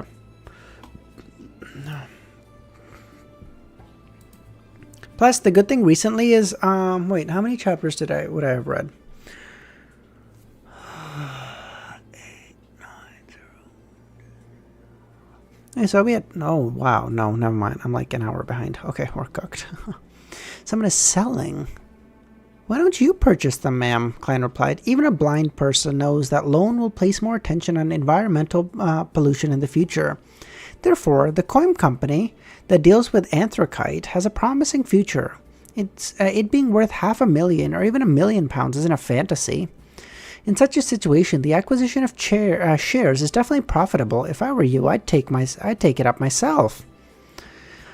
Ever since the law to fix the pollution was passed, the Coin Company has been rapidly developing. The faces of the shareholders have begun changing. As you know, people who have their sights on money will often have good business sense, and behind them there are some powerful figures at play. If I weren't a member of the Atmospheric Council and had used this to get to know quite a number of nobles and high-ranking officials, I wouldn't be able to withstand the pressure and would end up selling my shares. But even so, most of the shares will quickly concentrate, and I'll lose my status as the biggest shareholder, losing control of the company. This is something I inherited from my father. I don't want it to become someone else's play toy. I wish for it to slowly develop into the biggest anthracite and high-quality coal supplier in Backland, and maybe even all of Lone. It's not that I haven't tried other solutions. I've pledged my shares in my property, investing a large sum of liquidity into it, absorbing 15% of the shares in secret, as well as requesting friends I can trust to help. I've obtained a total of 10% of the shares, together with 20% of the original. I now hold 45%. The current condition is that a minor shareholder recently decided to liquidate 3%, and my friends and I temporarily don't have the liquidity for it. It's a commercial war. Okay, see? Like this sort of stuff. Like, I feel like if most people are reading this, they'd be like, you know, this is like kind of fucking boring. I don't really give a fuck. Who cares about this stupid fucking coin company? But mainly because I'm a fucking, you know, econ guy and a accountant guy, and kind of a banker too. I love this stuff. This is my bread and butter. I love this shit.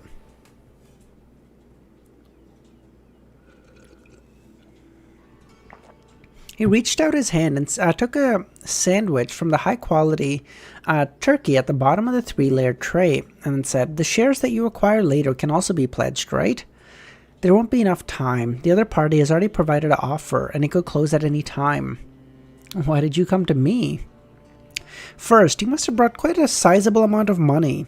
Otherwise, you wouldn't need to raise funds. You wouldn't need to raise funds. Second, you just came to Backland and aren't involved in other parties. This also means that I'm not afraid that you would violate the terms of an agreement. Even if you choose to align with them, you'll have to consider if it's worth violating the law. Third, although we've only met once, I believe you're a dignified and knowledgeable gentleman."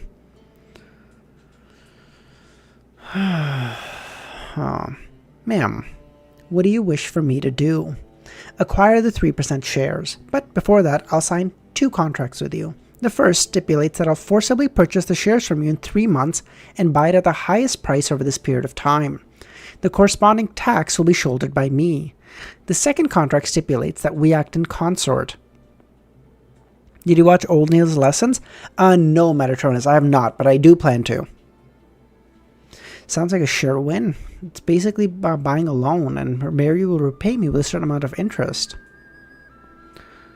From his point of view, Dwayne needed some investments, otherwise he would appear suspicious. Then selecting the kind of investment was rather important because it had to be considered that Dwayne might have to give up everything and leave Backland soon. When the time comes, there's a chance to take away the money, but I can forget the shares. This kind of investment, for me to quickly recoup my investment, meets my requirements. I might even make quite a bit. Helping a lady resolve problems is something that I need to do. Ma'am Mary felt relieved. Just as she was about to say something, Dwayne continued, "However, I'm rather cautious in regards to any investments. I will hire a lawyer and an accountant team to investigate the coin company situation. I'll try to reach a conclusion as soon as possible, and if there's no problems, we can begin our cooperation." "Definitely. I'll bear the cost for such expenses." Klein didn't reject the offer and said, "How much would the 3% shares cost?" "The current valuation is $9,600, but the shareholder believes that the coin company has a promising future, so it won't be lower than $12,000. This is like Klein's net worth x2. Oh, cooked. Klein maintained a relaxed smile. "That's still all right. Dwayne is indeed rich," Mary thought. "Dwayne, can I invite you to visit the company tomorrow?" "That's exactly what I want," Klein replied. At the same time, he couldn't help but think of something else. His former landlord, Stellan Sammer's husband, was likely still a manager at the company. Yet another familiar face for me, but not for Dwayne. At 8 p.m., there were crowds of people entering the East Borough from the other streets. Fatigue colored their faces. This continued until 10. Emlyn changed into a grayish-blue worker's attire, wore a cap, and hid himself in the alley of the Backland Bridge area while observing the poor that sauntered back and forth. Am I crazy, or does this feel like the sort of thing that Klein was doing in Volume 2? Like, you know, switching into his worker's uniform and all that bullshit?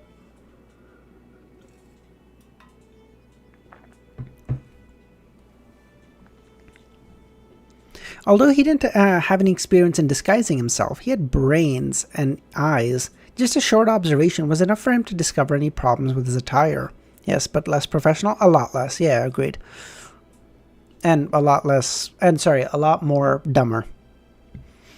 I'm just so mean to Emlyn. I hate vampires.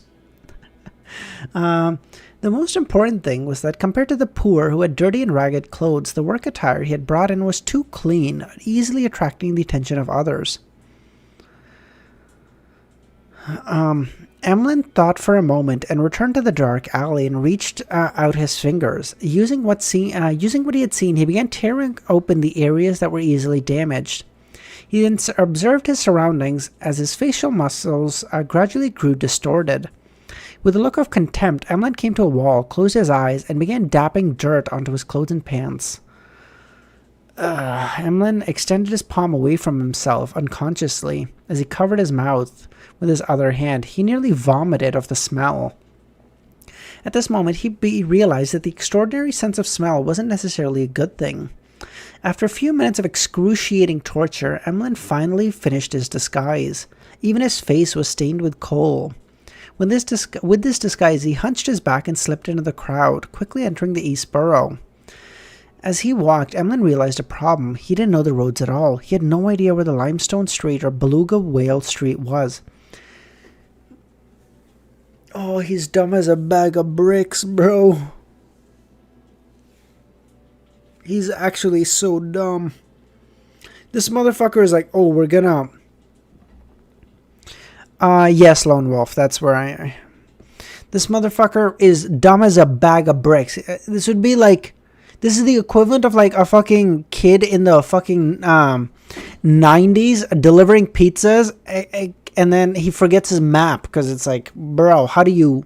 There were no fucking GPSs back then. You read the map. Like, oh my god, this guy's fucking... Holy shit. Dr. Z, you were saying he's growing intellectually? Yeah, if this is growth, my god. Fuck me. After nearly an hour of hard work, he arrived at Limestone Street. He's so stupid. The streets were narrow, with the buildings on both sides of the darkness, both sides leaning close to each other. Even in the day, it appeared dark. At night, it gave off a terrifying sense of creepiness and darkness. But to a sanguine, such an environment wasn't bad at all. After spraying a medicine that eliminated his scent, Emlyn walked into the condominium at Unit 6, went to the third story, and approached the public washroom with his nose pinched. Before standing outside the room of the primordial moon believer, Argos. Emlyn cocked his ears to listen for a while before he stopped pinching his nose. He nearly fainted from the stench wafting from the washroom.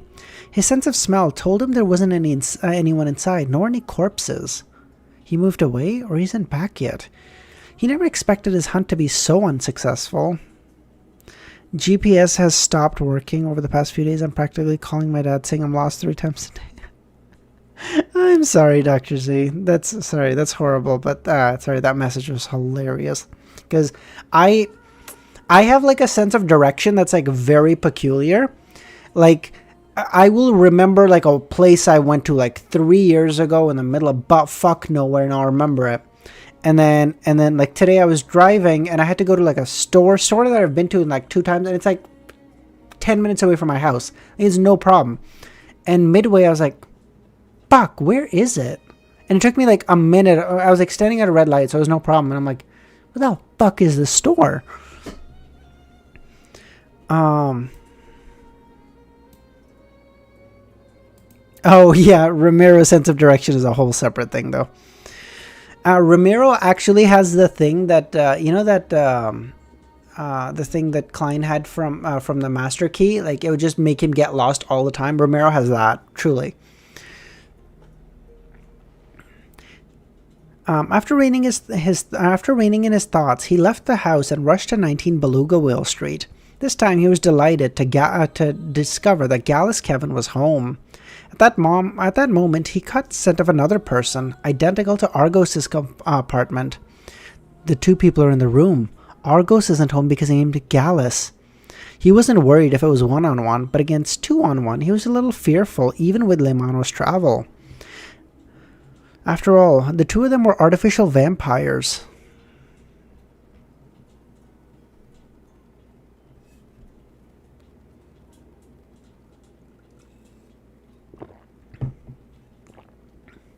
I missed a big chunk of your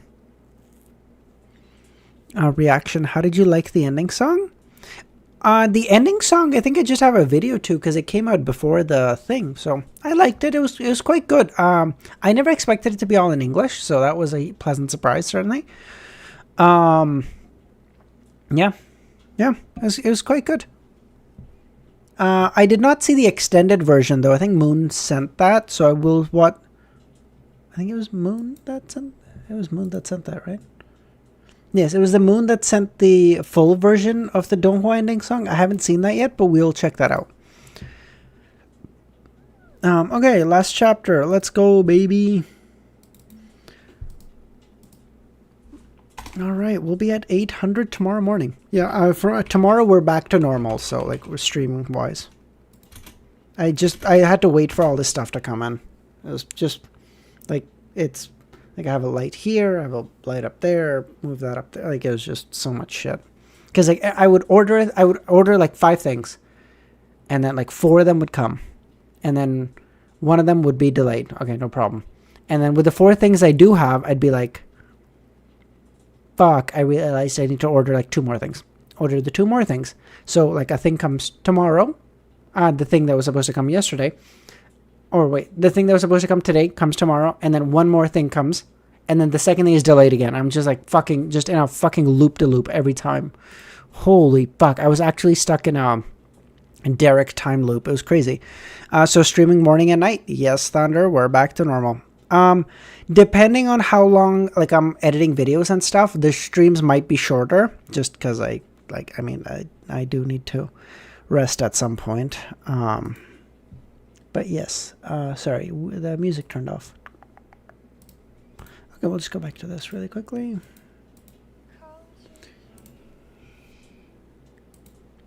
Feel alright. Wait, that's so interesting. Wait, Discord is open, so it's saying streaming Lord of the Mysteries. That's cool. Oh, I didn't notice that. Sorry, I've never had the... I've never had the Discord app. I've always just used the web version, so this is cool. Okay, 795 patience. I assume this is trying to teach Emlyn patience, but yeah, he's too. Knowledge has been chasing Emlyn for a long time, but he's fast. As a sanguine who liked to stay home, the number of battles Emlyn involved in could be counted on one hand.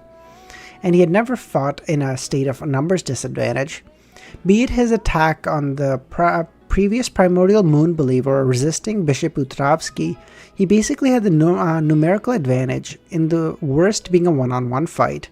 Thinking back to the failures of his family of 3 attempting to defeat the half-giant bishop, Emlyn's expression turned livid, as though he had recalled the torture he suffered back then. Wait, are you telling me his mom, dad, and him tried to jump the bishop, and the bishop was like, "Goddess, forgive me for what I'm about to do to your children," and then he fucking ripped them apart?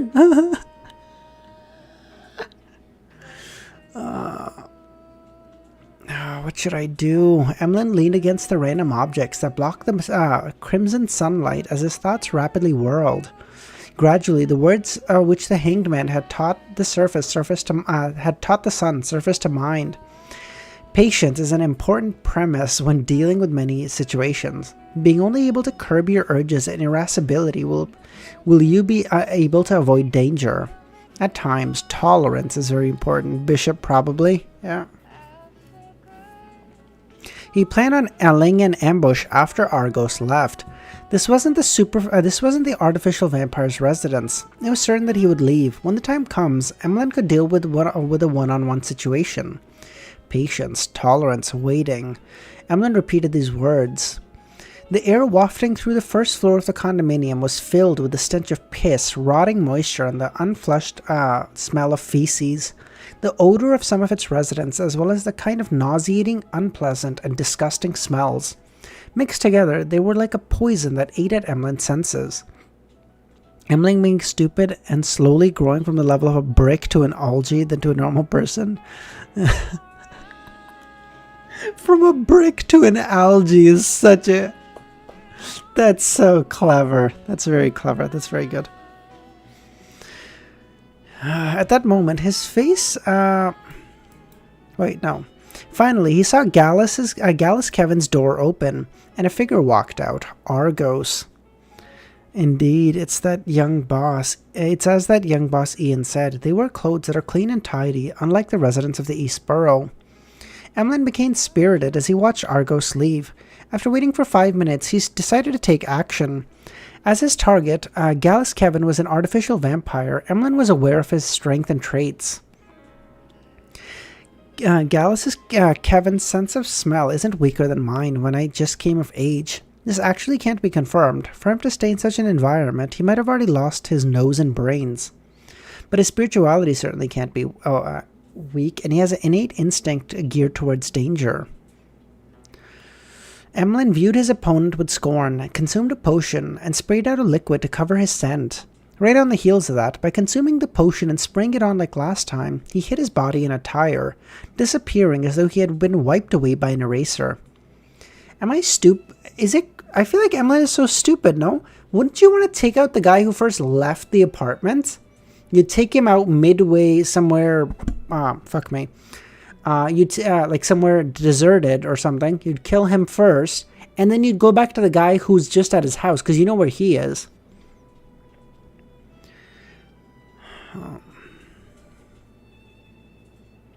Right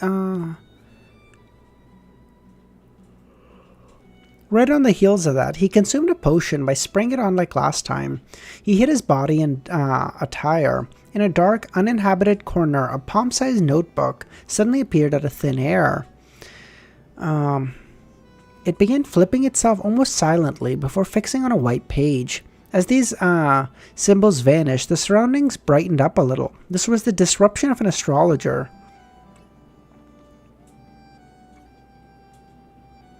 Emlyn being, many eyes, I think, and since there's an attack recently by, oh, okay. Just a reminder, Emlyn is one sequence higher than his targets. This is the case of suppression in the same pathway? Oh, as in, like, they want their characteristics. Oh, I see. No, wait. What do you mean by suppression? Yeah, like as in they don't want too many people of the same pathway, right? I'm reading that right? This was the disruption ability of an astrologer. Then Leimano's travel was retracted, disappearing inch by inch as it was concealed by an invisible screen. Prepared, Emlyn recalled his plans. He lightened his footsteps and silently arrived outside Gallus's apartment. The notebook appeared once again, and flipped to the door-opening page, as the illusory sound resounded in Emlyn's mind as it prompted him to reach out his hand towards the wall.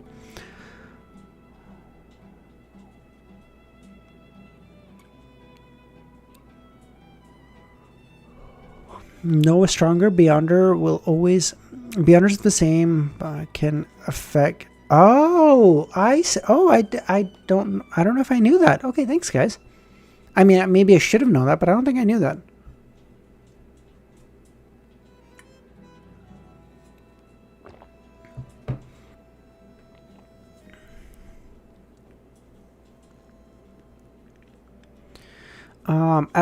An illusory sound resounded in Emlyn's mind as it prompted him to reach out his hand towards the wall.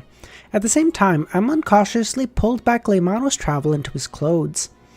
When Emlyn's palm finally pressed the wall, he saw a ghostly blue, incorporeal, blurry door before his eyes. Cocking his ears to the going on inside the house, he took a whiff of the air before taking a step forward. He then passed through the ghostly blue door as if he was passing a screen of water.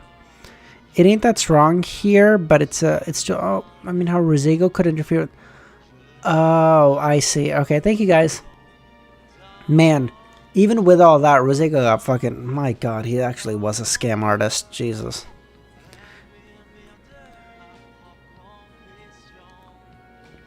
You do know that higher sequence? Oh, that's what it means. Oh, Romero, you're right. I remember that sentence, but I didn't know what in what sense it meant influence, but oh, I see it now. Okay. Thank you.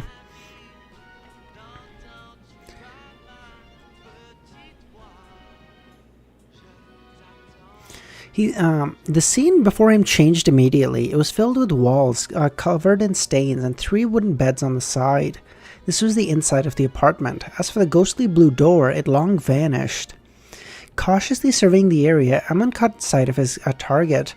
This believer was a good-looking mixed blood. He had long hair that reached his shoulders, and his eyes were a little red, as though he didn't fully acquire the eye of the sanguine.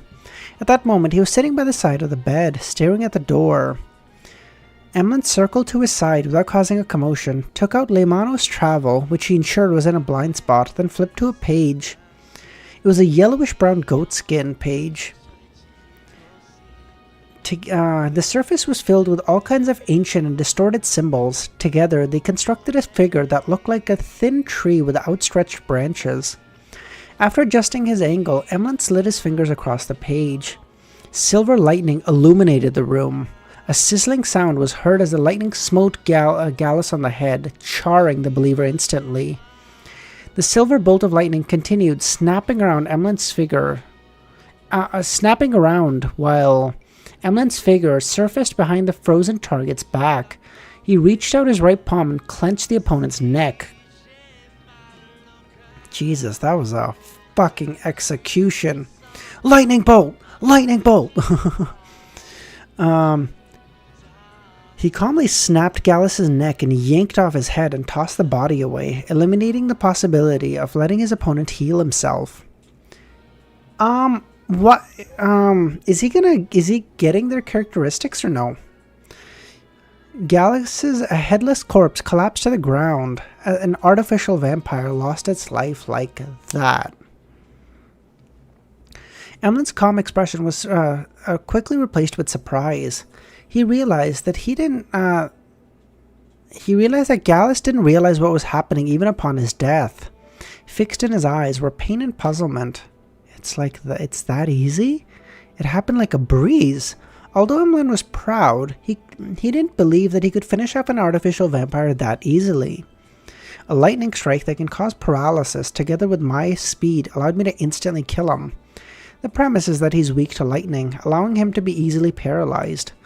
Also, I interfered with his intuition ahead of time and avoided attacking him head-on. Those were the key to my success. This made him realize the potency of Leymano's travel. Damn. Carried by Leymano's travel. Don't matter. Win's a win, baby. He hadn't seen that much blood in a while. However, he didn't dare drink it, because the deceased Beyonder characteristic had yet to appear. The blood would still contain parts of it, and drinking it would easily result in excessive Beyonder characteristic, adding to the risk of losing control. See, that's like it's really tiny, but it's like, because the vampires know about this, because they're born with characteristics, they know about like all that stuff, about like losing control and all that stuff so well. He thought about it like instantly, even though he's dumb as a bag of bricks. This is like something he's, he's been taught since he was a kid. Like, he knows this, pat.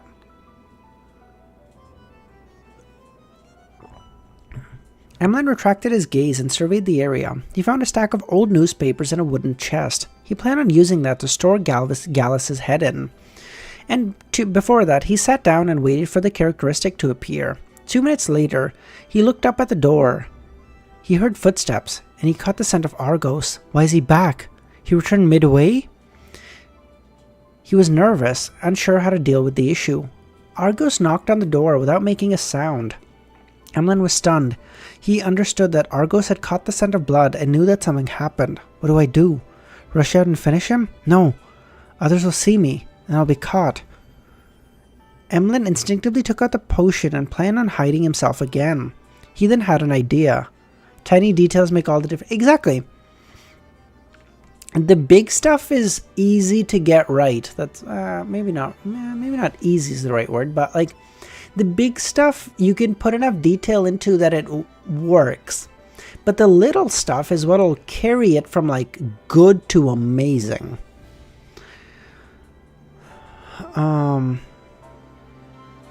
Exhaling silently, Emlyn placed Gallus Kevin's on the bed as he drank an invisibility potion and spewed out the corresponding amount of liquid. He then moved to the corner of the room and hid there. This way, he made it seem like the assassination was complete and the murderer fled. As time passed, aside from the occasional passing of the residents, there was silence. Suddenly, Gallus's window creaked open as a pair of eyes shot its gaze inside. Argos, after careful inspection, leapt inside the room. In the corner, Emlyn took out Lemano's travel while Argos wasn't looking, flipped to another page of Lightning Strike. At this moment, Argos's sight landed on the bed of his companion and on his companion's head. His pupils constricted. Okay. Do we do one more chapter and just finish it, this fight? Or do we leave it here and respond to the extended ending for the Dohwa? Two options. You guys choose. I don't know. I don't.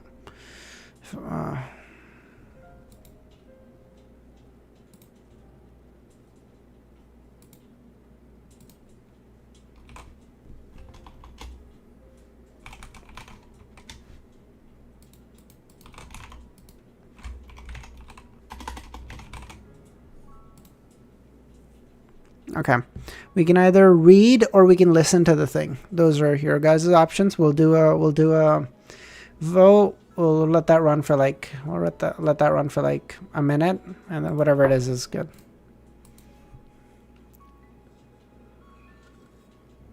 I will say that there's one thing that's been a lot better. I don't need as much fluid to constantly keep talking for so long. I'm getting a lot better. I usually used to have a cup of tea and iced coffee. Now I just need the tea. I mean, I'm out of tea now, but it's one more chapter. I'll be fine. Okay, it seems like we're decisively heading towards the... okay, it seems like we're heading towards the read, so I'm going to end it there. Cool. Okay, let's go. One last chapter. 796. Oh, by the way, for those, are you guys still playing Minecraft, or are you all logged out now? 796. Slowly becoming proficient.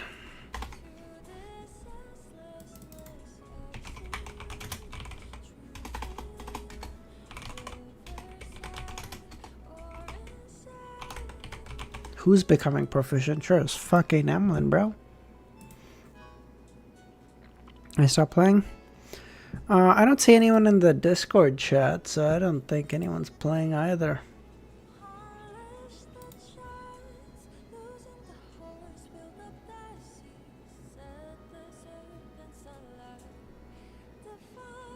Okay, since I wasn't planning on reading anymore, give me 2 quick seconds. I just want to do something really quickly.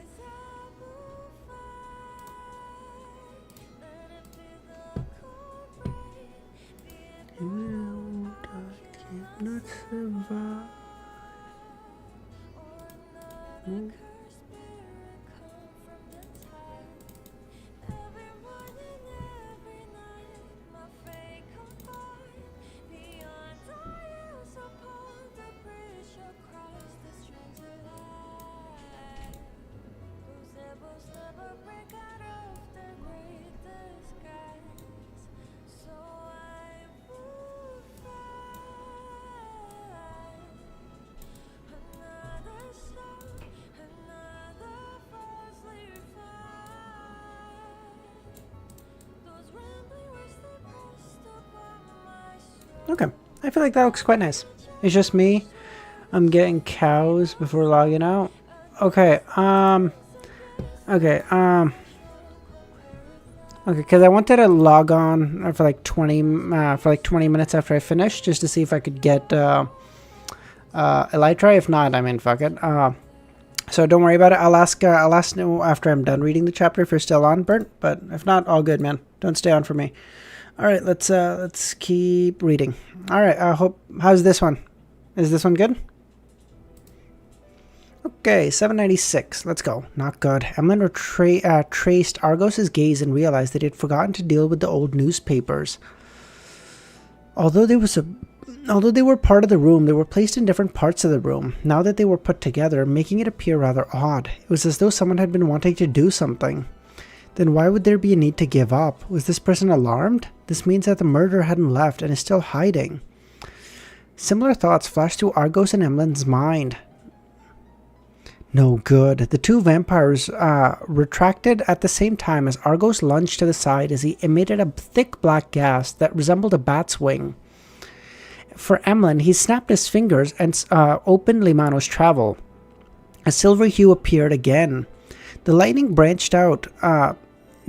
branched out didn't hit Argos and ended up hitting the ground. It broke into several thin bolts.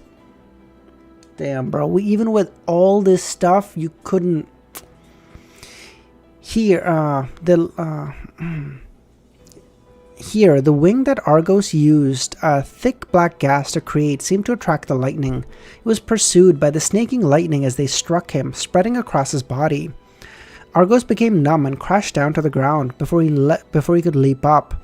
Emlyn hurriedly flipped through Limano's travel and once again slid his fingers at Lightning Strike. How many fucking lightning strikes are there, bro? The lightning bolts started crashing down, smiting Argos, causing his body to emit black smoke despite having just recovered from a numb state. He began to convulse. Seizing this opportunity, Emlyn bent his knee and leapt forward, approaching Argos with after images trailing behind him. He then swiped his right hand towards the target's head, easily flashing behind him. Argos directly saw his back. Oh, he just turned his head 180 degrees. His eyes filled with blood as a few festering parts of his face burst open. Emlyn had no idea what happened. He slid backwards instinctively and kept changing his positioning. Argos didn't pursue him as his eyes lost their rationality. All that was left was pure malicious intent. He raised his hand and then pressed them against his head before forcibly twisting it, allowing it to return to its normal orientation. So Emlyn snapped his neck, and he still couldn't kill him. Bro's not becoming proficient at shit, bro. And around this artificial vampire, the darkness surged as though it wanted to devour everything. Then Argos stretched his neck out from side to side as his body swelled and oozed out disgusting pus. He had come to Gallus Kevin tonight because his body had shown signs of losing control, and he needed to discuss a solution. He returned midway because he realized that perhaps the harsh condition had caused the effects, thus resulting in him having signs of losing control. At that moment, he completely broke down with the shadow of death hanging over him. He had lost control. Emlyn's heart palpitated while Argos swept his gaze at him. He felt that the monster that he had encountered trouble again, and he couldn't help but curse the primordial moon. Put the blood vials in the bag.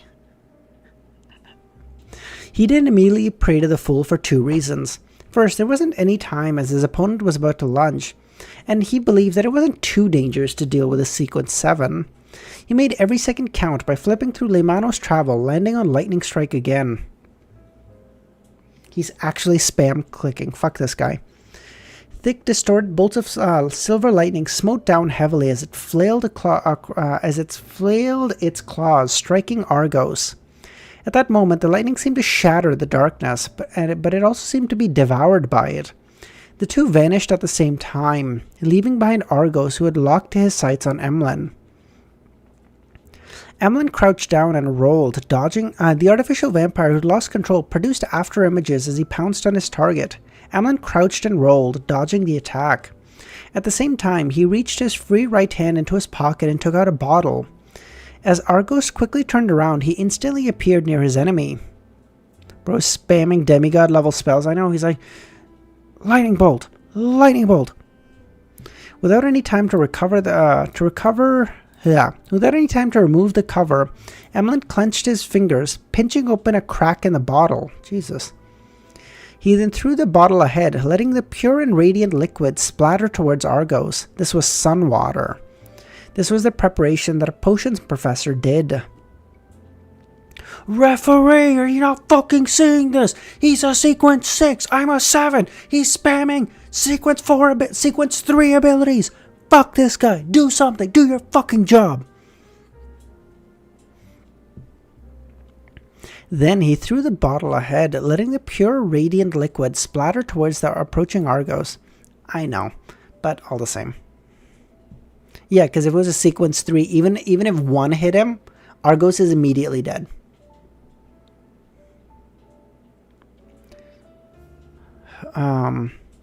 Being splashed by the liquid, Argos let out a blood-curdling scream as the black smoke billowed from his body. Bang! Although he collided with Emlyn, he failed to make him lose balance. Emlyn tumbled twice, but didn't suffer any damage. While tumbling, Emlyn ignored managing his injuries. He swatted his right hand, which had made contact with a few drops of the sun water, and flipped Leymano's travel. Another bolt of lightning smote down, causing Argos's cries to come to an end. The Emlyn, who had lost control and seemed to be suffering the radiance from the sun, fell into a state of paralysis. Emlyn seized the opportunity, took out another bottle of sun water, unscrewed the cap, and poured it on his opponent. This time, Argos didn't even manage to cry. His body began to melt like wax. It was only then that Emlyn heaved a sigh of relief. He conjured a thick black fog behind him, turning it into illusory bats. The bats landed on Argos, enveloping him completely. Following that, they separated and flew back to Emlyn. What is this? Argos's body shrank quite noticeably, and he couldn't hold out any longer. In his half-melted state, he collapsed. Only then did Emlyn raise his right hand to check on the remnant pain. He saw that his palm and a few fingers had wounds. However, the flesh inside was rapidly squirming as they healed. It's over. I finished him. Emlyn retracted his gaze and looked at Argos's corpse in disbelief. Although his hunt had a few ups and downs, he didn't encounter any real danger. This made him realize that the existence of the Tarot Club had made him far stronger than he had imagined. Man, Klein should get a fucking Nobel Prize for fucking bringing up these kinds of people and making decent Beyonders out of them. If Argos checked on Gallus' corpse first and not noticed the newspapers, he definitely would have figured out that I possessed Beyonder powers like Lightning Strike, and wouldn't have used Winds of Darkness while dodging. But this way, he wouldn't have discovered any abnormalities, and wouldn't have made any evasive maneuvers ahead of time, and my lightning would have hit him. Viewing it from this angle, no matter what happened, I would have killed him. As long as I didn't make a mistake. They're so weak, and I'm so powerful. This fucking guy. It's no wonder that the ancestor made me join the Tarot Club. This is a gathering that prepares the various races for the impending apocalypse. It's of a much higher level than this other secret organizations. What the fuck is this apocalypse? It keeps coming up now. I feel like it was never mentioned until Volume 3, and now it's like, Amongolimps. What the fuck is happening? Argos' streams must have alarmed the surrounding residents, but they wouldn't dare enter because they're afraid. But someone will report it to the police. I need to clear the scene and leave. Emlyn retracted his gaze from the door and walked to Gallus' corpse. He picked up an item the size of the size of a fist.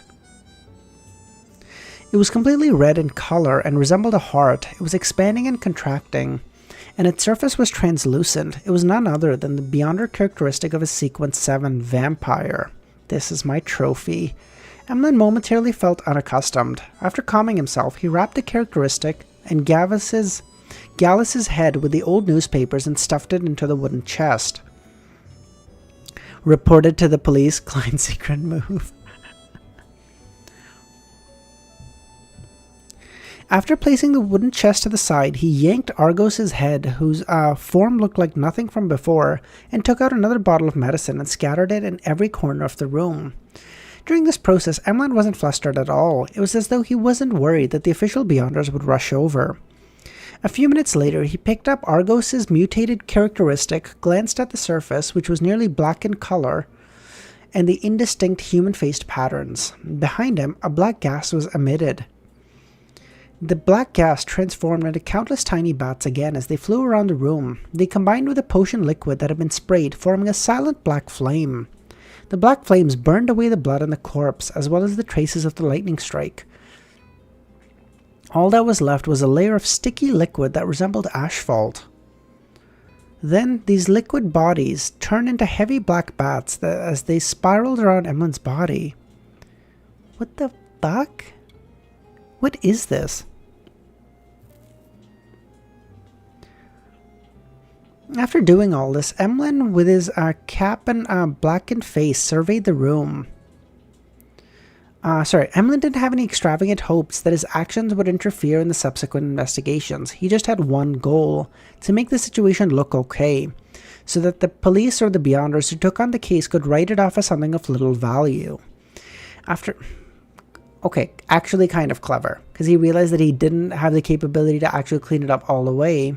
So he's like, let's just make it so that it looks like nothing happened, so unless someone's a real fucking go-getter, they look at this and go, probably nothing.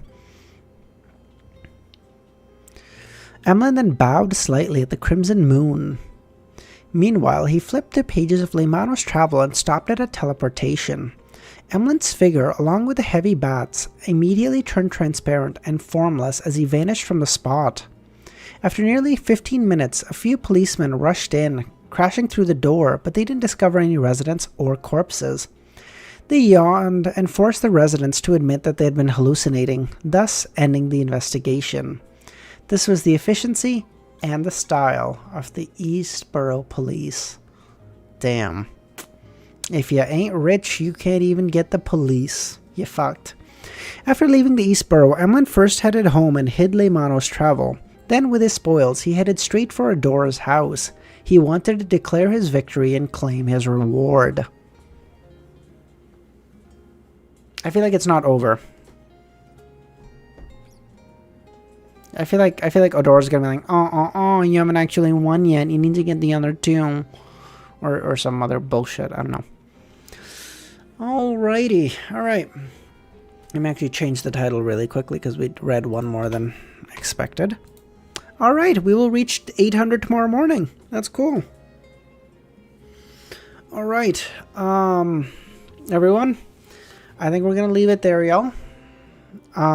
Let me just check if there's any art. I doubt it because Milos isn't here, but we will check.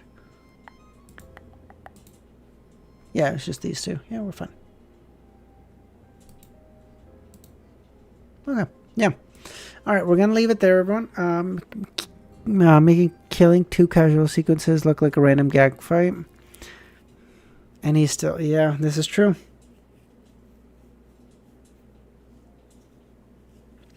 Spilling blood on Leymano's travel makes you unlikely to get lost, right? That's the offset that it has, is right? But yeah, okay, that's it, guys. We're gonna leave it there. Hope everyone has a great rest of your day or night. Please let me know if you like the new setup. I think it looks nicer than before. Yeah, that's it, y'all.